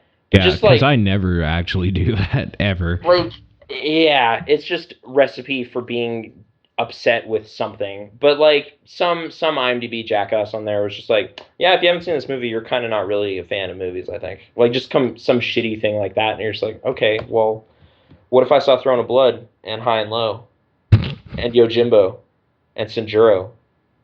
You know, like what if I Yeah, saw what Wrong? if? Like What just if kind of like what if maybe you haven't even heard of half the movies I just said? yeah, You jackass. Like asshole. I just got annoyed at this like just asynchronous thing. Like this guy probably wrote this review 10 years ago, and Right. it's just making me mad now in 2016 and like raining on my Seven Samurai parade. It was just so lame. So I don't. Yeah, I should never go to that website and click on the message board button or anything. Like just stop looking at it. But I keep getting pulled into that vortex. So Old yeah, habits and all old that. habits. Yeah. Some people smoke cigarettes, other people want to kill themselves after reading comments. IMDb reviews. Yeah, like just let me enjoy the movie. Like, what are you trying to bully people into watching it? Is that gonna work? Like they're gonna. Oh, I guess I should watch this because In the this guy. place where like you would assume everybody that's there has seen it. Yeah, I People guess just so. want to be in the echo chamber. And I was always gonna watch it. Like I don't know. Sure. I mean, why wouldn't you? You're not I really a know. movie fan until you have. And apparently, yeah. Just like whatever. But it got to me. Like it gets right through my defenses and just hits me. And it's just like, this person used words that disagree with my feelings. I can't deal with that. Oh man, okay. Uh-huh. I should probably like follow up on the last two episodes or whatever. Okay. But out of the realm of this, but also pertaining to my personality flaws or whatever. Okay. I don't have Asperger's or autism of any kind, apparently. Okay. Yeah, I went through this big giant test gauntlet a while ago, and Did we even talk about this? That you went through tests? I don't think the tests. Maybe they had happened. They probably did, but I don't know if I had talked about the tests. I enjoyed that process. That was great. But Okay. it was just kind of Learning more about yourself. learning more about yourself, but also just kind of like kind of what sticks in your memory and what doesn't. Yeah. Like different strengths and weaknesses and that kind of thing. But yeah, apparently on like the autism spectrum stuff, just didn't register there at all. So it's Okay. probably something with just the way I handle anxiety. Okay. Is I'm thinking the thing that kind of frustrates me though about this whole process is like because of the way our healthcare system works or whatever. Yeah. That report is the property of our province's health records. Yep. So I'm not allowed to see it unless I apply to be shown it. So all my doctor could do was kind of paraphrase the results to me, and I could ask questions, but I was not allowed to look at the 3 pages she had. Can you apply for that, though? You should do that. I can and I will, because I really want to see what are my results. Like, it's just this weird little frustrating extra red tape to go through.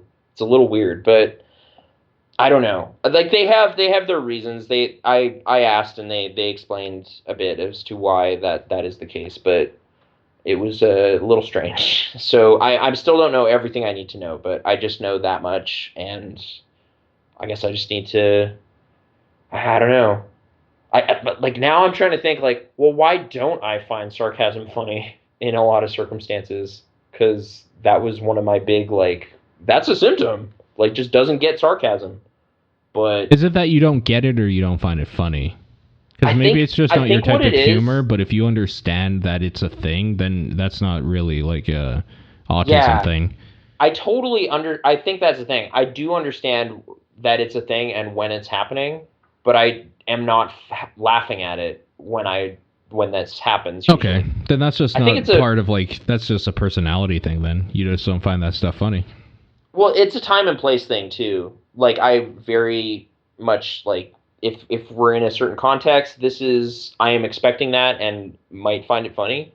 But in other contexts, it's just kind of, why would you even say that right now? Like, it just doesn't get into the humor center at all. So I don't know. I'm still figuring that out. I was a little bummed out that I couldn't just have like a clear label that defines my problems. Like, so I could just like, just so you know, I have this, and that's why I am like this. Like, I can't do that in one simple sentence. It's now just kind of like, yeah, I just kind of have a weird sense of humor that doesn't find your jokes funny. Sorry. Like, it's just kind of mean. It makes it meaner now. So if it was like, I have a disorder, and that's why I can't find it funny, then it's okay. But now I feel guilty again with some of my humor responses and stuff. Oh man, yeah. Just, I don't know. It's specifically when it's like, I'm just fucking with you, or I'm just giving you shit or whatever. It's like, well, why would you ever do that? Like, don't do that. Right. Don't say things that aren't when we're talking about something serious. Like, I don't know. It's specifically at work. It's like, yeah, no, I don't find anybody we work with funny either. So. All right. In fact, I find them not offensive, like, in the way that, like, oh, I'm offended. Like, because, that gets right at principles I hold dear. Right, like, but more like it's offensive to, like, comedy. Like, just shut up. Like, stop. Yeah. It's like, I take humor very seriously, okay? Like, George Carlin's ghost doesn't need to hear this shit. Just stop trying. Don't like, do it. When somebody at work is just like, oh, this was funny, and then they tell you a story, and you're just like, I bet it won't be. Yeah. I am pretty negatively loaded for stuff like that. So, I don't know.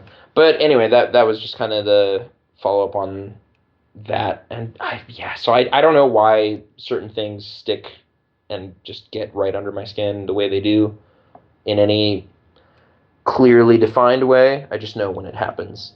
And IMDb reviews do that quite well. They trigger you. They sure do. Boy. I mean, that's fair. They're usually written by retards. Well, I don't know who they're written by, but no one is stopping anyone from writing them. So right, which is the problem. A little bit. I don't know how many voices there are on like it's like things like that where like when I'm answering questions on a psych profile, it's like, well, do you hear voices? It's like, no, but I read them all the time because they're always there. Talking. They're real. It's not craziness. It's actually on the internet or like, you know, advertising or whatever. Like, it's like Big Splooge 420. I can give you his username. He's saying all this stuff about Kurosawa and he doesn't even know who I am. And that's not stopping him from talking smack Like, he didn't even consider my film minor. Like, you know, why would you post that? In a way, it sounds probably mental health would be better if you did hear voices. Yeah, because then there's like clear paths for help. I'm just like, that's the thing. I don't feel like the DSM knows about the internet, like, and how crazy the internet is and what that does to people. It's actually just voices from all over the world hitting you if you let it. Yeah, and you're actually trying to consider their perspective and like, no, that's a real person and on the other end, and they decided to say that to you, and that's why would they do that? And just if you get too caught up on that, it's just I don't know. There's not enough support structure for like I find the internet really stressful, you know, but I feel like I need to use it because it's the thing, it's the new way to do everything. I'm gonna be straight up with you. Like since we last did our podcast, I've been on Twitter less. Okay. And when like I am on it, it's to like post something and then like turn it off. I don't have notifications go off on my phone anymore for any social media. Like I just can't, man. It actually just affects my mood too much. Just like seeing a bunch of people either be really happy when I'm really pissed off or be really sad when I'm really happy. Like I don't know. It's just too much information and I don't want it. Yeah. So I get it. Not to the extent I think that you do, but like because I still do use it every now and then when I'm bored. I'll see if there's anything neat, but like man, people will just be the worst, like unintentionally. I don't know. The thing I do is typically just like type in news and kind of see just what's going on. Sure. Like flip through kind of whatever Google's main categories are just to get a sense of like. Oh yeah, no, I still do that. I don't like. I know your problem was Reddit. I don't care about Reddit at all. So pulling me into cyclones for quite a while, like just hours and hours of pointless nonsense. That was not helping anything. Yeah. But yeah, I don't know. But sure, even just like seeing someone who's just not on the same page as you at the wrong time, like it shouldn't be as like jarring as it is. But yeah, like if someone's really happy when you're not, you just get like really like, oh, shut up. What are you doing? No, totally. Why would you say that? Are you just bragging about your life, Jaden Smith? Why would you say that? Right, Jaden Smith. It's just a specific thing where it's like, yeah, I think I'm going to retire at 30. And you're just like, shut up. You and your money. You and your fucking asshole. I don't know. Like, just if that little tidbit arrives at the wrong time, it just gets me jaded like that and sticks. So yeah, no, totally. And I'm with you. So anyway, this isn't to like try to show solidarity or anything. It's just that like it's been affecting me lately too. So it's been kind of a thing now where I'll go on Twitter to like throw something up like, hey, new podcast is up or whatever. Or like today I went for a little bit of a walk. So I took some pictures of like the skyline of Calgary and was just like, here's a picture. And then like, here's another one. And then just kind of like didn't read the replies until I was home and like comfortable. Mm-hmm.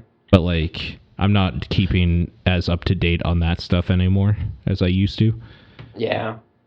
Or if someone's like, oh, it's raining in my town.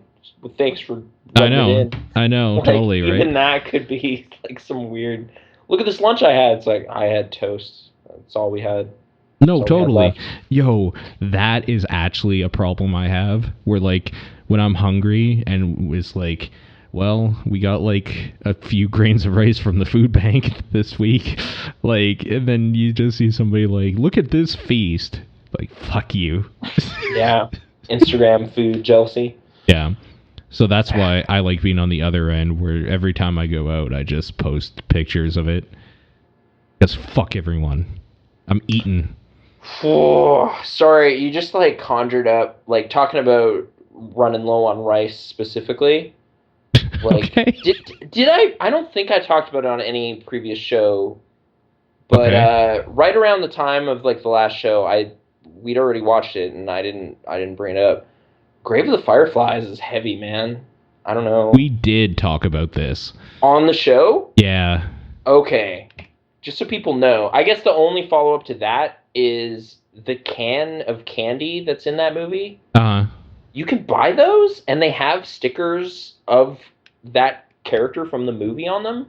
Weird. Okay. Which just it just seems like the weirdest cross promotional thing because Yeah. it's like the saddest movie. So it's like I don't know. It struck me as just a odd way of like tragedies aren't usually the things you have movie tie-ins with. Right. Like you can buy like the case or the can of beans that Adrian Brody found from The Pianist or something. Yeah, that can of pickles. The like pickles, it's like yes. Pianist branded pickles. Like Right. yeah, it's as weird as that. It would just be like that's just really inappropriate. Right. Like, that's just strange. It's good tasting candy, but it's just an odd thing. So okay, so long as people know Grave of the Fireflies is super sad. Yeah. If you want to feel real sad in like 90 minutes, check it out. Sure.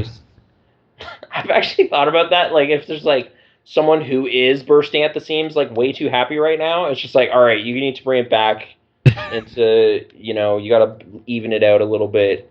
Here, you need to check this out tonight. Okay. I have a challenge for you.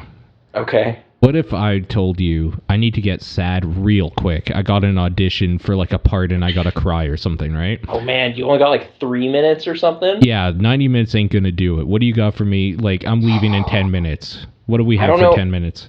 10 minutes? I don't know that I have anything. Okay. Like, I'm trying to think if there's like a specific account. You honestly, you could even just read the wiki of what actually inspired Grave of the Fireflies. It's pretty up there as well. It'll do the job. But I don't know if that'll get under your skin unless you've just seen the movie as well for further context. Sure.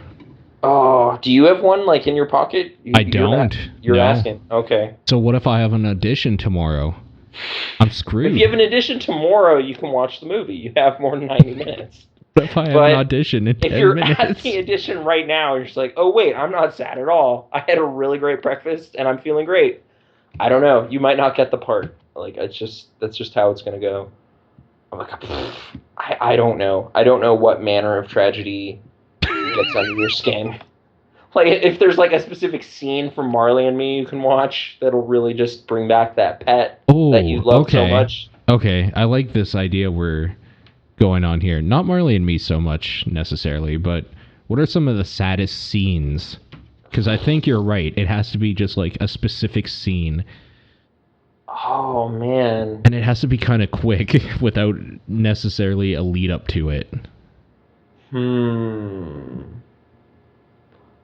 Yeah, it's the thing. I don't know. Like, I really like the closing scene of Planes, Trains, and Automobiles, but that's like kind of warm, fuzzy feelings. That's not right. That's not sad. That's like literally the opposite of what I'm asking. That's the thing. It might bring one of those like joy tears to your eye if you're the right person. Okay, sure. Use that moisture just for tragedy, but I don't know. I'm not an actor. Also, you're asking like a totally. It's like it's not. Hey, Michael Fassbender, what do you do? It's like I'm Nathan. I don't know. I fell asleep on a couch once in a high school play. That was my role. I don't know the whole range of emotions.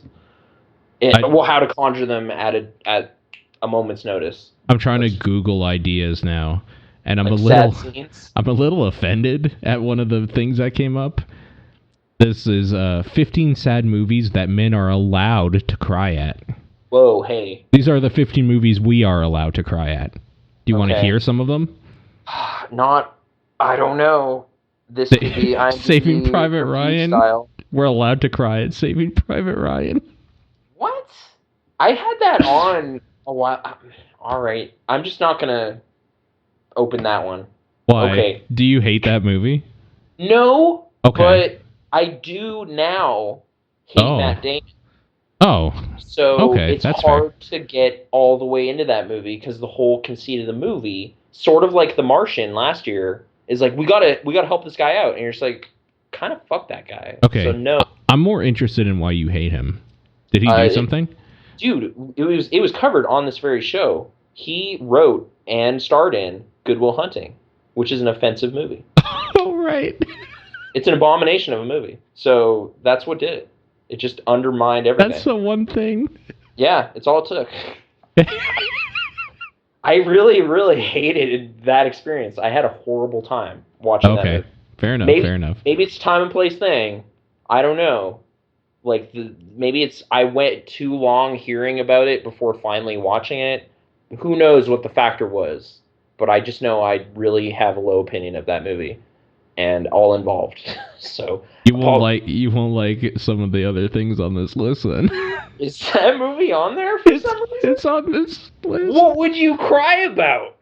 Like, what happens? Like, oh no, that super genius is gonna go off and be successful. Yeah, Oh no. really. He goes, takes the job, gets the girl. Like, Oh, that's so sad. That life of privilege awaits him. Oh, I'm crying. actually, Robin Williams' character is like legitimately, like, he had a pretty shitty life. Yeah. But it's Then not about him.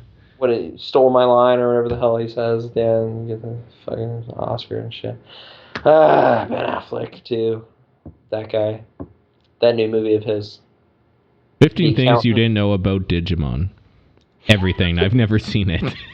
You're just switching lists now. No, it was right after. You're on a terrible website. Just back away. Called Screen Rant.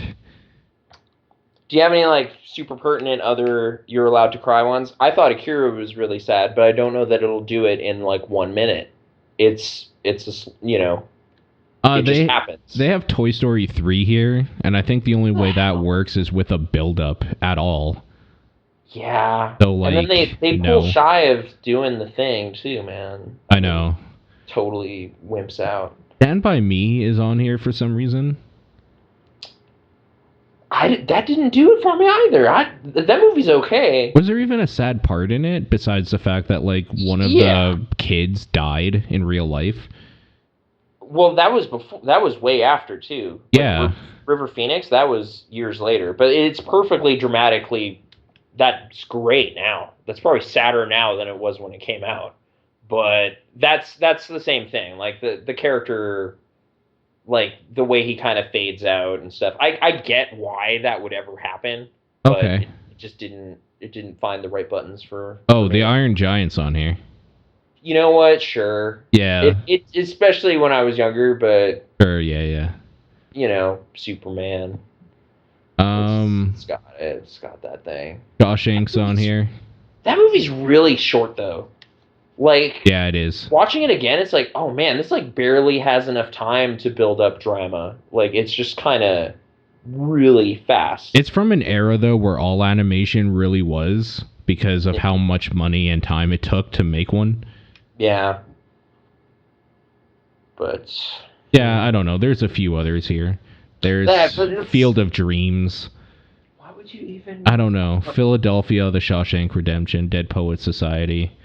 Playing catch with his dad. I didn't even. I watched Dead Poets Society really young, so maybe I just was not in the right mood to watch it. But I just found it incredibly boring. Yeah, that's one I think I want to go back to. Oh no, I'm looking, honest, like through other lists now, and like even so, none of these have like that key moment that's gonna make you well up. No, I agree. Like where everything, like you got to have some sort of just investment in what's going on. Right. So. This list has Hook, where Rufio dies. What? All right, why not? Just close the windows. Yeah, I did. All right. It's gone. I don't know. I'm sure there's like one that I'm not thinking about that's super obvious, but I can't think about it right now, so I guess we can revisit that. Sure, if some great ones come to mind, in case this like weird fantasy edition situation arises. Wait, are you saying I couldn't be an extra in a show or something? No, where I need to cry? Why don't you just think about like an actual pet or something, like something personal? Isn't that what people do? Probably. Do you have a moment in your life? You don't have to say what it is, where like you could just think about it and be like, "Oh fuck." I might have a couple raw nerves like that, yeah. Yeah, I know I do, but I'm trying to remember exactly what the situation was. And if I think too hard on it, I probably will remember and just like be like, "Oh God, I can't go on anymore." So Like just fall into that memory. So yeah. yeah, Okay. Let's move on to something else. yeah, something happy. Prince of Persia, 2008 game. Okay, this is the nice art style one, right? Yeah, the nice art style one. That used Sigur Ros's track 3 off of their Bracket album as the trailer Okay. song. I just remember because I really liked that album, and hearing that song in a video game trailer with like beautiful art for Prince of Persia, I was smitten. Okay. That's an extra wrinkle I didn't know. Nolan North is the main voice acting. I didn't even know that. I know, weird, right? Like, it's kind of great now going back because he's now been so firmly established, but this was pre Uncharted 2. So it's post Uncharted 1, but it's still before that kind of roguish character thing had been done by him specifically so many times. So it's like, oh, cool. This is actually kind of noteworthy. I think if if there's any top down perspective people out there, TD peeps rather, Yeah. I think I'm on record kind of being a little dismissive about this game, like just kind of like, it's okay. Kind of just yeah, that definitely sounds like you from that era. It just kind of jacks Team Eco stuff. It's not really that original, like stuff like that. That's kind of stuff I was saying. I remember it being pretty okay, actually. It's pretty okay. Yeah. Like I loaded it up again pretty recently, and just I was really caught up in just the design choice to basically not make death a big hassle. Like it still happens, you still fall and fail, but instead of having it be like, all right, game over, press loading, now you're back in it, they just have a device in the game where you get grabbed and are right back in it to try again. Right. It's really smart that way. And it's like, well, this game's baby easy. It's like, well, in that respect, sure, it's not Ninja Gaiden or something. No, but I see it as like it's not about the difficulty and you kind of surpassing the mechanics and the challenge. It's about you seeing this story through. It's mostly about you seeing the story through, but then if you want to kind of challenge yourself in a more specific way, like that's what the achievements and trophies and stuff are probably for. Sure. Like in terms of like, hey, go do more complicated jump puzzles and stuff to get all these orbs. Maybe take the challenge of like don't fall more than 100 times over the course of the game to heart and try for that or something. Like there's ways the game engages you on the gameplay front, but yeah, it's mostly concerned about keeping story momentum going. And I was like, that's great. That's actually really impressive. Like that's still interesting now to me because there's still games where you're just like, I got it. Like even recent stuff, like even Uncharted 4, it's just like, you game over, you fell. It's like, okay, I guess I'll just load and Nathan Drake will be alive again and then I'll jump better or something. Like this game kind of had a device in place to make that not an issue. I don't know. I was just kind of, I feel obligated to be like, you know what, you guys were saying that game was great. You were fine. Like you were actually right. I don't know what was in my Cheerios that morning. I don't necessarily think it's great, to be honest with you, but I thought it was okay. Okay. I don't know if like, yeah, maybe, I don't know. I'm going to still say kind of novel. It still has like some interesting components that there's lessons there that might still be applicable to some subsequent stuff. I don't know. Like it's a solid adventure. Okay, I will say like specifically actually the way I was looking at it the week I played it, it was I want to go back to some PS3 games I kind of overlooked. Like, hey, how about this? I'm going to grab a couple of Ubisoft titles here. Assassin's Creed 4 Black Flag and Prince of Persia. I personally felt Prince of Persia holds up better than Assassin's Creed does, and that game came out years before. Yeah. Kind of thing. Yeah. You know, like just how menu driven Assassin's Creed was.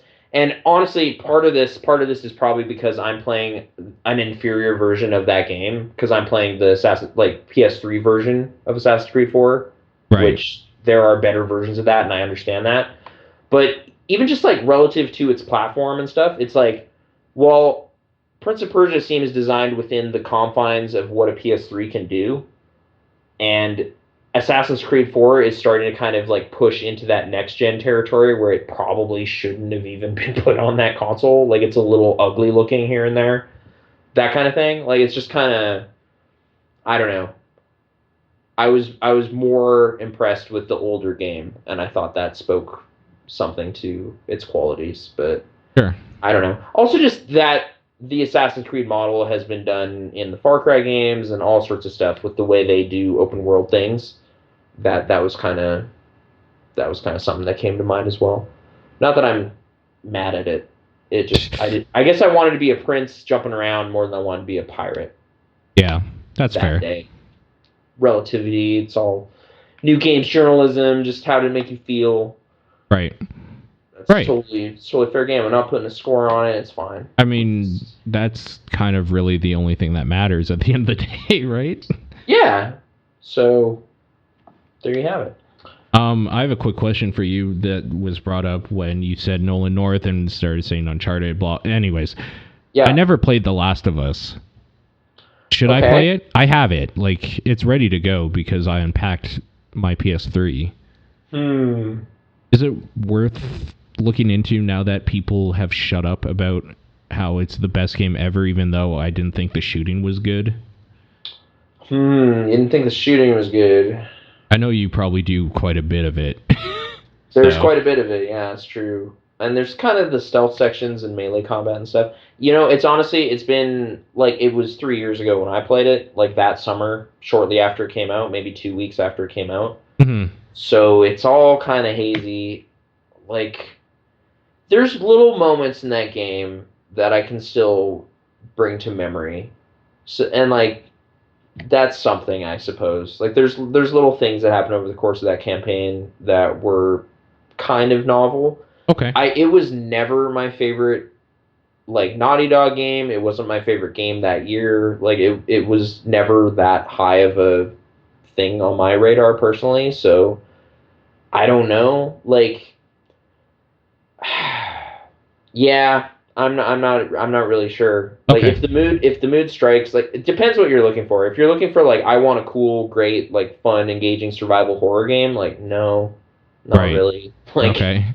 If it's like, hey, I want kind of like a melancholic Cormac McCarthy's The Road type experience, but not even as heady as that because it's got like mushroom zombies in it. Like, it's a weird thing. It's I don't know.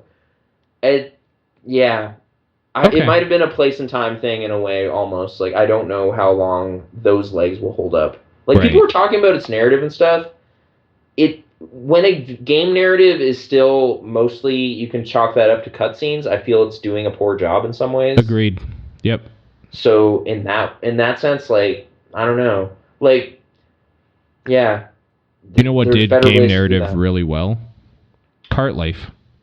Cart Life did. It was written right into the mechanics. Like, what you're doing is the story. And yeah. People should actually check that game out. If you're listening and you're like, I don't know what game to play, go find it. Just take a look at it. It'll pull you right in and pretty quickly. I felt. Yeah. Like, also very melancholic, but I don't know. Especially for the people that, like, when that game hit, I think it came a little bit before its time. Mm-hmm. Where, like, people are into these games now where they have to do, quote-unquote, a job or, like, monotonous shit. Like, this game isn't necessarily about being fun, like, that kind of thing. Yeah, like, that's kind of, like, a thing now with stuff like those, like, cooking games and stuff, like...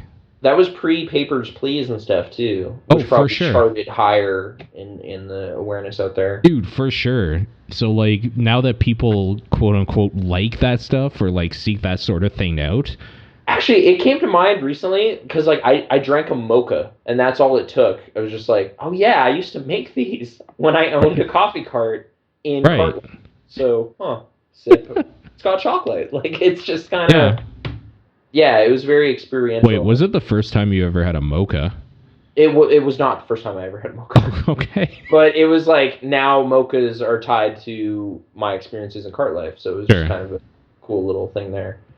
But I don't know. Yeah, I don't know. I hope Richard Hoffmeyer's still, not angry at the industry. I mentioned him before. How do you feel about the Phil Fish situation? Do you hate that guy? Do you care about that guy? Do you care about Fez? Does it come to No, mind ever? no. Okay, Because like we even when have. that game was like big, I wasn't too into it. Okay, maybe it's just like we have a Gomez on our fridge, and it's like one of Brittany's favorite games. Okay. Like she just played through all of it, found every secret and all that kind of stuff. Like Oh so, wow. maybe that's why it's kind of like more present in my mind. I'm just like, Sure. yeah, man, there was a window of time where the world believed Fez 2 was going to come out, and Yep. then it didn't. Like, so it I just kind of mean, comes to mind periodically. it could, I suppose. I mean, that guy's still alive, but he got really mad.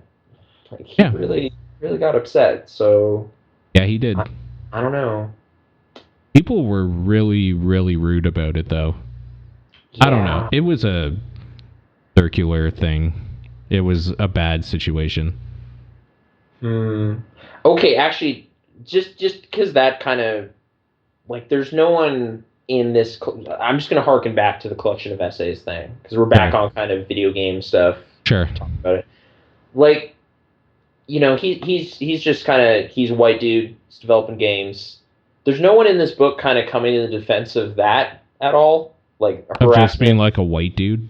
Yeah, like that's the thing where I was like, well, this is about diversity, and there are that's I'm not. I should probably frame it better. Sure. Like there are white contributors. I'm not saying it's like only like oh it's diverse and it's like oh wait we forgot about the majority or whatever. Well, actually, But most of the people that you mentioned that people will know are white. yeah. So, But the thing is, there was a certain thing. It was probably part of my like note taking stuff too, where it's just like man, there are times where like I'm kind of embarrassed to be a straight white male because sure. people are so mad at us. Like that group, the collective us, you Sure. know? Yeah. And it's just like, I'm not doing anything particular to try to be terrible. Like, I hope not.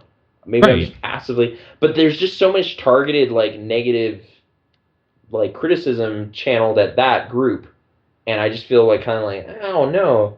Like, I don't know what to do here because part of what's the problem is like our voice is apparently so much more prevalent that we're drowning out others.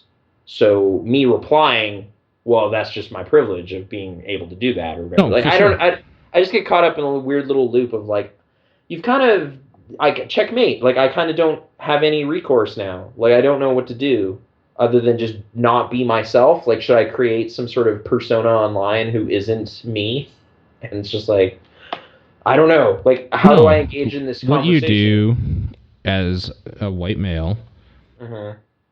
is continue ruling the world while the peasants yell. No, because I'm not. No, I know where you're coming from though, because it's like, is there something I can do? No. I mean, listen is really it, and like maybe take some of the words that like this is the thing is that there are some people with good ideas and like good intentions and they want to change the world. That's fine. There's also Mm-hmm. people that are just assholes, just straight up. Yeah, So like it's hard to kind of know, I think, which are which. So I don't know. I don't really think you can do anything about it though. and I guess just like there is this kind of like the GamerGate stuff specifically. There was this like big misogynist kind of voice that was happening, kind Yep. of throwing its tantrum on the internet, Yep.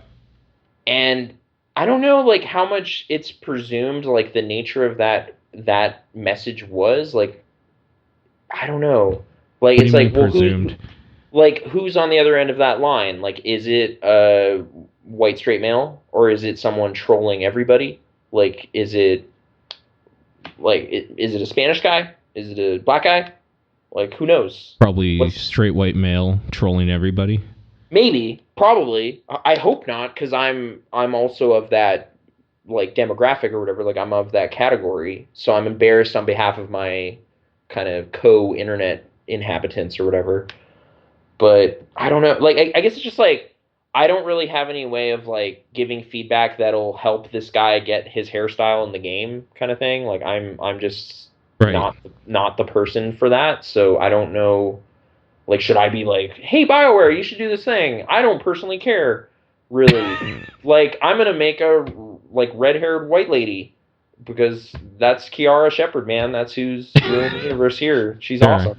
But Jennifer Hale, all that. But you should do this for this other group. Like, it just seems kind of, I don't know, like I secondhand kind of empathy, like getting as invested as someone else is based on like I don't do that very well, I guess. Like I can read it and sympathize in some way, I but mean, it's I hard think for you me to, could, but I'm not going to do that. or like maybe it's just like when it comes to character creators, like I'm kind of never putting that much consideration into what my role is or like trying to make myself in the game or anything. Like it's just kind of pretty fantastical. Oh, yeah, for sure. I agree with you. I don't know. Like it's just kind of like this whole different way of looking at it. Like you're kind of looking at something I haven't even really considered to be a problem as a problem. Like you're just like, this is woefully deficient. And it's just like, oh, I guess so. I don't know. I wasn't really looking at that part at all. Like I was more caught up in the specifically when Mass Effect 3 came out, like the ending discussion, all that kind of stuff. Like that was the stuff people were talking about. Oh, for Not, sure. Yeah, yeah. oh man, my hairstyle isn't in it. Like I found that such like an interesting criticism because I'd never heard it before. So that's maybe why, but this was kind of, I don't know. I'm just kind of going in circles now through these essays you haven't read. They're pretty great though. It was thought provoking collection. Should probably leave it there for that. But yeah, straight white males. I don't know. I don't know. I apologize personally. I don't know. Sure. I mean, I didn't do it. Like I don't know. I apologize for people that do that, but I didn't do anything, so I'm not apologizing for myself. Just the fact that people like me, I guess, are complete dinks. Mm-hmm. I don't know. I feel weird about apologizing for somebody else when that other person probably either doesn't care or did everything on purpose to get further in life. See, part of it is also like my kind of belief on some of this is the thing everybody on the internet wants is attention. That's all they want. Sure. Yeah, for the most part. Yeah. So, I mean, and whatever comes with that. Or like shopping.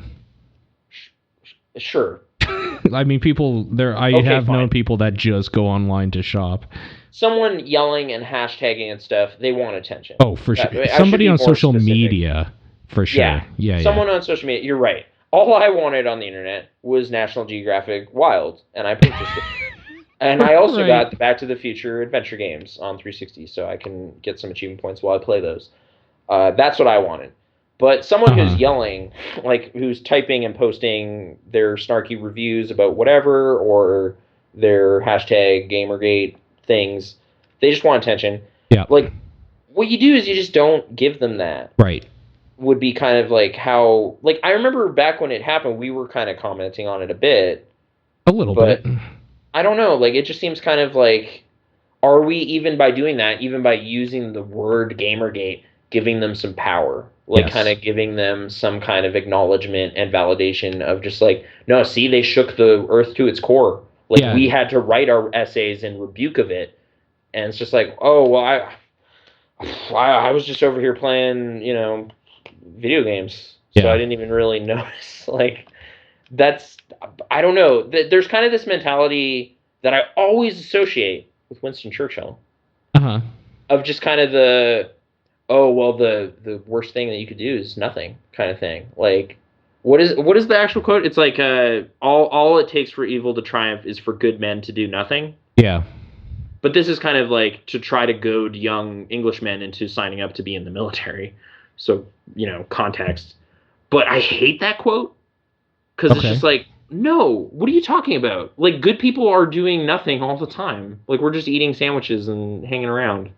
Like, I don't know that we're going to get steamrolled by a small group if the majority of us would rather not. Well, that's what the quote's about, though, right? Right, but I don't know that in the like that you actually need to go stab anyone in No, order to no, of course not. make that the case. Well, I mean, the like you Wartime's said complicated. when he said it, it was literally to go do that. Yeah. But man, I've had like a lot of conflicting thoughts about World War II over the last while, just with like the Japan perspective kind of coming into perspective for me a little more. Sure. Of just like I don't see it as exactly even in terms of like, well, bombing Pearl Harbor makes sense strategically and Of course. militarily, Of course. whereas like firebombing cities in Japan seems like actually just evil, you Actually, know? I think the worst thing about that was the Nazis obviously got the Nuremberg trials and like they were held to task for their atrocities while the states weren't. Yeah. I think that's Like what pissed me off about that because like it or not, you didn't win the war. You like created a fucking atrocity. Like one of the biggest tragedies that country has ever and probably will ever see without dying off. that's the nuclear side specifically, and then Right. there's also, but there's just this giant campaign of just bombing for years, like right Right. after Pearl Harbor happens, and it's just kind of, I know it is acknowledged, like it's not, like I know Obama spoke at some manner of like Hiroshima memorial thing and whatnot, like the United States is aware Sure. of that specific, like specifically the Hiroshima Nagasaki thing seems to be publicly apologized for, Well, I but mean, I think the newer generation, yeah, but I think there's like some people from maybe the people who we work with generation where they think they won the war yeah. because they're fucking retards. Anyways, but Well, it's just I don't know. I don't Something know. about that kind of binary victory, aggressors. Like Yeah. obviously when you invoke the Nazis, it complicates everything because it insidiously dark how that stuff was going. Yeah, Like they are actually just like the cackling skull head like a guy. lot of, yeah, it's like Yeah. so many activities are so incredibly bleak and horrible that it's like it's impossible to just be like, well, but like some of it wasn't, or like some of the same tactics were used over here or whatever. Like it's just kind of, it's so negatively charged. It's But I mean, impossible. when you're talking about the Nazis, you're not talking about their like I don't know, like I call like scorched earth policies or anything like that. You're talking about the fact that they wanted to eradicate a specific type of person. Yeah, Like it's it's specifically disgusting. the camp imagery stuff is so dark that it's like as soon as it's conjured to mind, it's like, well, the conversation's over. Like Right. anything pertaining to that, obviously we would have to firebomb Dresden because those they were doing stuff like that, and it's like, okay. Like it's always the Dresden bombing for me, where it's like that was innocent people primarily. Yeah. Like so that's one of those kind of, I don't know about that one kind of things, but because it happened in Germany during World War II against the Nazis, it's like you can't touch it. Right. It's too gone. You can't have that. Right. So I don't know. It's just yeah. It's one of those Like one of those events that's just kind of so cemented in how it's perceived that it kind of screws up this like general feeling of mine that like war is just really foolish and generally shouldn't be embarked upon ever, kind of thing. Like there's also it always some never other reasons. changes There is that too. Ron Perlman unless, has said that many times. unless you're David Hayter in Metal Gear Solid 4 in which it has changed. It's true. That's the only time that it never changes is when it does. So it depends who you're listening to, really. Sure. Like, does it change or doesn't it? Yeah. Like, depends. It's also like how reductive are you?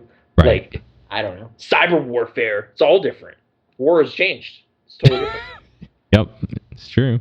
Like, what about drones? That's totally different. It's not even the same thing. It's actually scarier. I guess so. Because it's easier to kill somebody when you don't have to look them in the eye, I think. It's true. Sorry, I read an article recently about there's some sort of experimental game being trotted around at like art festivals and stuff that is that. It's like you're you're a drone on one side of the table, and then the other table is a little kid, and then you switch places, kind of thing. So it's like, oh, dude, and like all the drone can perceive is like that's a bright white target. I want to kill it, kind of thing. And then you see who you were targeting, and it's like, oh, that wasn't a insurgent at all. That was just a guy, kind of thing. I should just invoke stuff randomly. I read this on Polygon. Okay. I don't remember the name of the game, and yeah, apologies. But that sounds cool. Speaking of weird games, we should get together sometime and get a group and do one of those escape rooms. Escape rooms are pretty cool. That's true. There's actually one 2 blocks away from me. They're big blocks, but there's one just kind of quote unquote down the street. It's about a 10-minute walk. Okay. Is it Level Up? Level 1. Level 1. Oh, okay. Yeah. I have been to that one. Okay. Are they any good there? There's been several ones. I feel bad talking about them negatively. Because who knows? It's always a different experience, right? I just know the time we went, they reset the room improperly, which is totally killer to that experience. Yeah. Because it's like, it's like a game where it's just like, oh, this is broken. Like, you can't proceed because it's out of sequence or whatever. Like, I can't solve this puzzle now. And that's just incredibly frustrating. To find that out after spending an hour in it, kind of thing.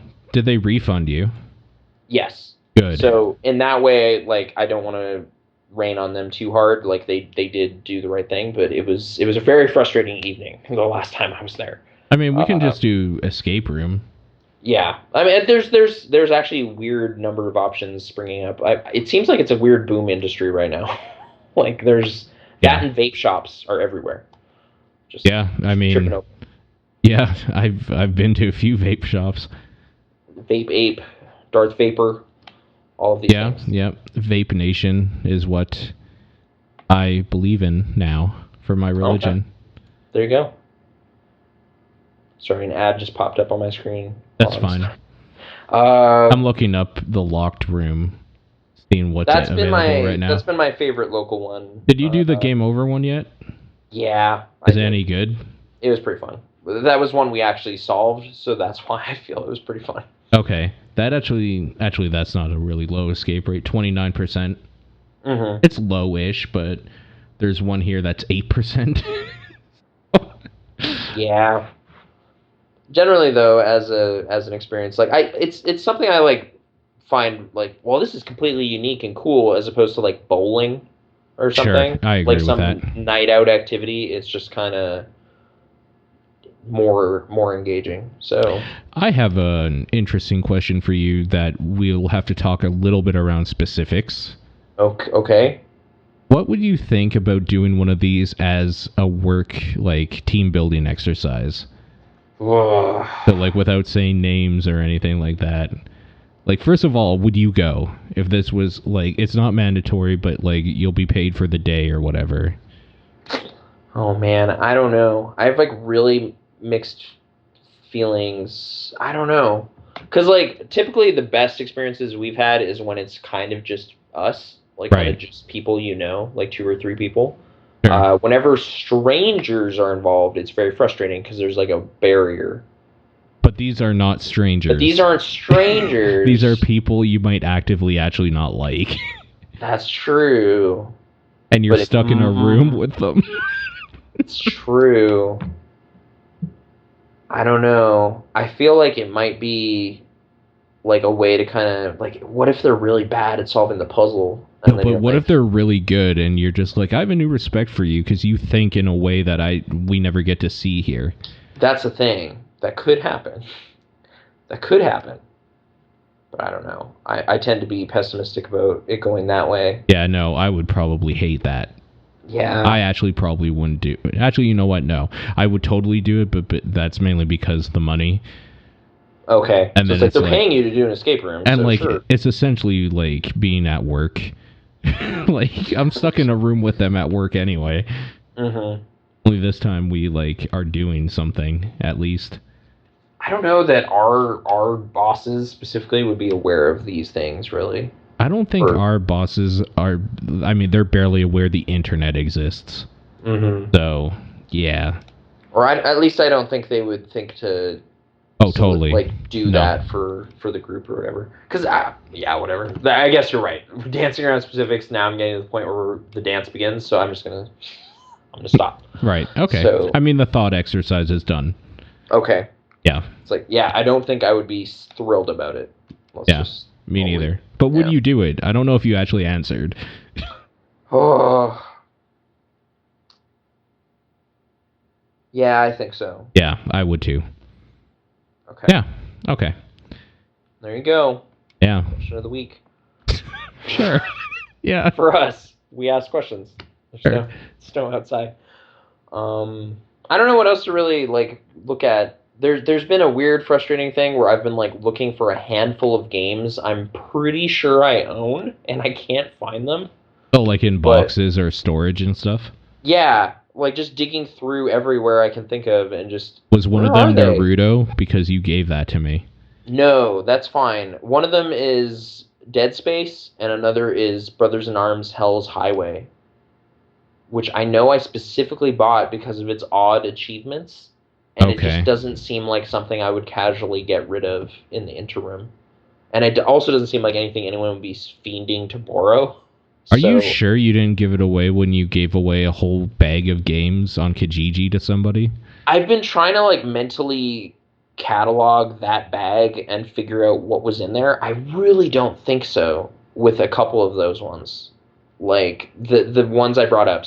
Actually, those two, and even more so, was my sealed copy of Eternal Sonata. I would not have put that in there. There's no way I would have done that. So, the ones that I'm you know what? I think I did, was Gears 1 and 2. I was thinking about it, because it was just those are so readily available, and I had finished the campaigns. I think I probably would have thought, who cares? No loss, I'll just go buy the collection or something. Yeah. If I ever feel I need to play them again. Yeah. But yeah, these handful, it's just kind of, what happened? Where are they? So that's been something. I guess if you've just moved, you've been kind of going through your belongings. Yeah. In general, so. I know the problem is I have a bunch of boxes of stuff that was at my Beddington place. I guess I'll just say the name on a podcast, but whatever, because I'll be too lazy to bleep that out. Whatever, I haven't lived there for 4 years. What? It's just a neighborhood in the city. You're right. Really narrow it down. You're right.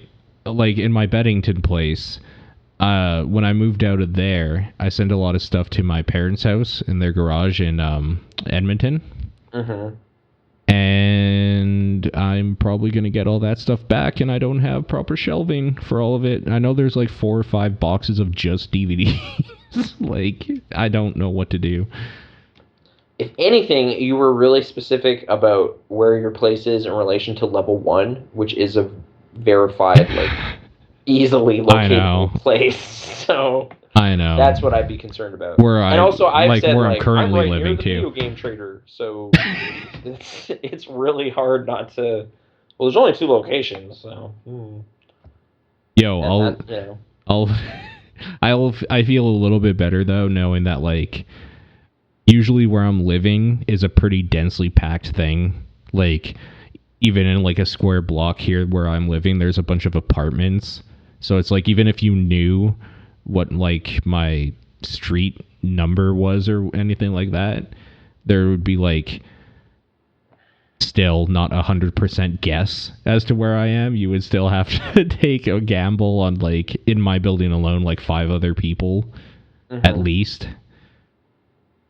I don't know what who we're worried about doing that. I'm not worried at all, technically. Okay. I'm just if that guy who's whatever, man, 7 Samurai is super important, just hears about me bragging on his review or whatever, or Matt Damon. I have another quick question. About housing specifically, because you live in an apartment. Yeah. And I think you live on a floor other than the first floor. It's true. So do you live over somebody? Yes. Do you feel like you're the loud one? I don't think so. Okay. I get a little worried sometimes because I am a pretty nocturnal person. Yeah. So there's times where I'm kind of well, especially with our shift right now. We don't get home until midnight sometimes. Yeah. So that I've been a little concerned about it, but at the very least, they're not confrontational about it. So that's never happened really. But like, do you have weird paranoid thoughts when like you squeak the floor a little bit or something? Like if you're walking and there's like a spot where it just squeaks when you walk, or like moving your chair around and you hear like, oh, that was probably a little louder than I wanted it to be. Are you conscious of that or not really? Not shuffling around, like the floors are pretty sound. It's more when I'm like using water, like when I'm like Oh. like I'm gonna have some soup, like fill up a pot or something, or I What don't know. about like right now if we're talking into microphones? I think that I hope that's okay. Like Okay. it's conversational tone. I'm not blasting music or anything. I wouldn't. I'm not too concerned right now. Are you in your main living area or like in the bedroom? No, I'm in the main room. So. Okay. So at worst, the people, if they could hear you, probably are sleeping in their own room. I'm right above like a room. Like a bedroom? Yeah. Okay. Not the main bedroom though. Like a secondary bedroom. I don't know. I haven't had too many like grouchy neighbors in that respect ever, so I had one that is why I'm paranoid about this now. That I was never like a want one meth then. head. Okay. Yeah, and I remember having to call the cops one day because her boyfriend was beating the shit out of her and they were yelling at each other. Like, it was a fucking mess. It was like the type of shit you see on Cops at a crack house. I hated that place so much. Okay. That hasn't happened. Like occasionally you get like a kid crying or something, but it sounds like normal But see, crying. that stuff's fine. Like, Yeah. I figure like I don't get upset by noise like outside of my apartment area. Really? Like I honestly kind of like that I live by a major street because the sound of like constant traffic kind of sounds like the ocean or something. It's like that same type of feeling where it's just white noise. And like I don't mind hearing like living sounds where like somebody below me, or if my other place when I had people above me, I hear them walking around every now and then or using water or like coughing. Okay. But like I don't know. I just feel like I'm the like I just feel like people aren't like me and they're very sensitive about like, well, you were talking at 4 a.m. Like what was that about? And actually, there was okay, actually, sorry for like nosy neighbors. The only time that was true was when I was in a fourplex, which was owned by my grandparents. So okay. There was one night when I watched Twin Peaks and was so excited. Okay, Yeah. I was like, "Wow, that first episode of Twin Peaks just is everything I love. This is amazing." And I had nobody around to talk to about it, so I was just talking to nobody. Okay. And I got a visit the next day, and she's like, "Who are you talking to?" It was like 3 a.m. Like, did you have somebody over? Like, what's going on? I was just like, "Oh, okay." No, I was just watching TV. Like, it was. I had to explain as best I could, but yeah, no. So yeah, that was kind of one of those like this just hits my interest zones, like Rise of the Planet of the Apes or something, where I'm just like super worked up about it, and I just needed to start expressing things. So I guess I talk to myself a bit sometimes. Sure. But I felt that situation warranted it, so I don't know. Sure, why not? I'm just justifying it. But yeah, so that's the only time. But that was family situation, and yeah, it's not quite the same thing. So I think the thing that annoys me about my paranoia about this is that like I'm paying to be here. I'll do whatever the fuck I want in my like area. I'm not like slamming anything on the ground. I'm not stomping when I walk. I'm not even slamming doors. So like talking at a normal level, if they're going to get pissed off about it, they can kind of go fuck themselves, but what about like I just don't want the confrontation. That's the worst part because then I have to yell at somebody and I hate that. I was going to say something about yelling too. Like I generally whenever I hear yelling, I just really don't. It's just like what's going on? Like I just assume it's negative. Sure. But sometimes it isn't. Apparently, like there's certain there's people near us who have like barbecues in the backyard late at night and they'll talk happily loudly, but it's still just like I don't know about that. It's a little weird. Sure. But I don't want to be the kind of old crotchety person already He's just like, there's people talking, and it's 4 a.m. We're trying to sleep. Right. You don't want to be the paranoid fantasy that I think the people around me are. Yeah. I don't want to validate that. But, sorry. So, the yelling thing. Like, if I'm walking to my car or something and someone's just yelling on their porch about something, I just get like, oh, what did I do? What's going on? Why is your volume so loud? Like, what warrants that? Like, I don't appreciate it as a means of communicating. It's just it's just, why? Don't. Less decibels. Stop it. Sure. I agree with you. Oh, what was I gonna call? I'm trying to think. There was another thread I was trying to pick up there. You're talking about, oh yeah, what about doing laundry? Like, okay. Oh crap, I have work tomorrow and I don't have any clean shirts. Like, would you run a washer at like 1 a.m? No, and this is why. Because specifically in my building, it's like a laundry room. Oh, okay. And apparently when we moved in, like before we moved in, there had been people annoyed at people using the laundry. So we were told that like they put up a sign that said no laundry between 11 a.m. and 6 or 11 p.m. and 6 a.m. Okay. Because apparently it's like right next to one of the tenants here. Okay. And like they would just hear it all night. So that's just a non-issue now because we can't use it between those hours. At least that's spelled out. There's been occasion where it's like, oh crap, we ran the washer, but we haven't run the dryer yet, and it's like 11. I want dry shirts, so I've chosen to run it. It's usually me. I'm the one who's usually like, it's like a ocean-ish rumble, like you were saying. It's fine. Who's bothered by that? I'm not bothered by that sound. When I am is when people do something dumb, like put their shoes in, and it's just like kicking around really loud. Like as soon as I hear like, oh man, we put too many towels in it, and it's like lopsided or something, and it's starting to dance. Like we gotta turn this off and figure this out. Like that's not. See, even to me, that's fine. If it's the full machine rocking, even that's fine. It's when things inside are like just shuffling around like rocks. Like that discordantly bashing around in there. Okay, like a rock tumbler. That's what I hate. Okay. So no late night rock tumblers. Right. Fire those all up. Unless you're going to give me a gemstone after. I do like me some gemstones. I have a little box full of them. Like each neighbor just has like a polished stone on their doorstep the next day. It's like, sorry guys, but come on. Yeah. They're super, look at it. It's so smooth. The tax man coming for your stones. Anyway. Yeah. There you go. Apartment living. Second floor is pretty great though. Bug wise, there's less of those. Sure, I agree. Although the one time there was, I was really freaked out because it was like, well, how did an ant get here? Oh, okay. How did this even happen? Okay, ants are fine. For me, it's millipedes and centipedes. Anything with a lot of little legs, gross. Okay. Just gross. I don't mind spiders though. Are you arachnophobic? I don't.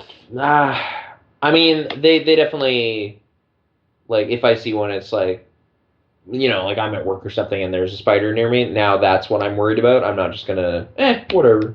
Very often, like I have to get it out of there. So a little bit, I guess. Maybe. Just in like normal everyday life, it's wasps for me and bees. Wasps are terrible. They just fly around you like they're gonna sting you, but they're just chilling. Like it's annoying, and I'm scared of them. Checking you out, like probing or something. Yeah, wasps are pretty bad. They're like, "What's up, tough guy?" But I'm worried if I like flinch around too much, they'll find that too crazy. Yeah, me too. Extra want to sting you, so it's real bad. And yeah, I guess we're exiting summer, so that'll probably stop happening. But yeah, that's been a concern. I remember one time a friend I was with, like he knew I was afraid of wasps. We were walking somewhere and there was a wasp just like hanging around. He just took his hand and fucking slapped it out of the sky and stomped on it. I was like, holy shit. That's the most badass thing I've ever seen to this day. Yeah. Was he from BC or something? I guess so. I didn't understand how somebody could be so blatant about their life like that. Hardcore. Yeah, I think that's a podcast. I think so. Yeah. Like, there's been, like, looking at new movie releases and stuff, trying to, like, is there anything? And I don't know. We haven't really been pulled to the theater too much. I think the next one for me might be that It remake. Is that soon? Is that in October? I don't know. I feel like it would be, because New Line usually likes to hit those, like, horror in October things. Okay. I mean, I read that book somewhat recently, and I'm on board for that in general. I hope it's smart about it. Yeah, it's quite a saga, though. Really, like if they do it properly. You think they will? No. I don't know. I agree with you. I don't think they will either. Like, but if they find some neat way to kind of adapt that idea into a compelling thing, that's fine. Like, you don't need to cover every single base of the book, because I have the book. It's fine. No, it's 2017. That. My bad. Okay. I know that's in production, but yeah. It's not you ever see the Oh my god, there was a mini series for it, right? Yeah, with Tim Curry. Yeah. It has components of it that are fine, but others that are really not. So I don't know. It's a TV movie. It's of a compromised quality. Right. But sorry, I don't want to drag it out. I'm still reading Stephen King, Pet Sematary and Revival. I read those 2 books. Nice. Since last time, and I enjoyed them both to some extent, very different extents. I think I like Pet Sematary more. Okay, that was a good one. Yeah, there's definitely some good ideas in Pet Sematary. Yeah, I like that movie too. Me too. Most of it pretty right. Yeah, agreed. Anyway, so there you go. Stephen King just coming up on October. We'll probably podcast before that. Yeah, I think so. I mean, I'm moved in. As soon as this office is set up, I'm going to see how I can do like an in-person setup. We could do it that way. I'll probably change the dynamic a bit, a little more affable, hopefully. Probably change the dynamic a bit. I'll probably set up a camera so you can see us like talk to each other. Mm-hmm. Maybe we'll do something artsy, like never look at it. Sorry, we like having backyard barbecues. Neighbors just laugh really loudly. Yeah, I heard it. So that's who I was talking about. I think it might be on the recording because I heard it. Perfect. All right. That's really there you go. See, I wasn't lying. Any words of wisdom to depart on? That Kurosawa memoir is really something. I don't know if that's a word of wisdom, but he has a lot of wisdom because he's an elderly artist. So, or was rather. Sure. So, check that out. I defer to Kurosawa's wisdom.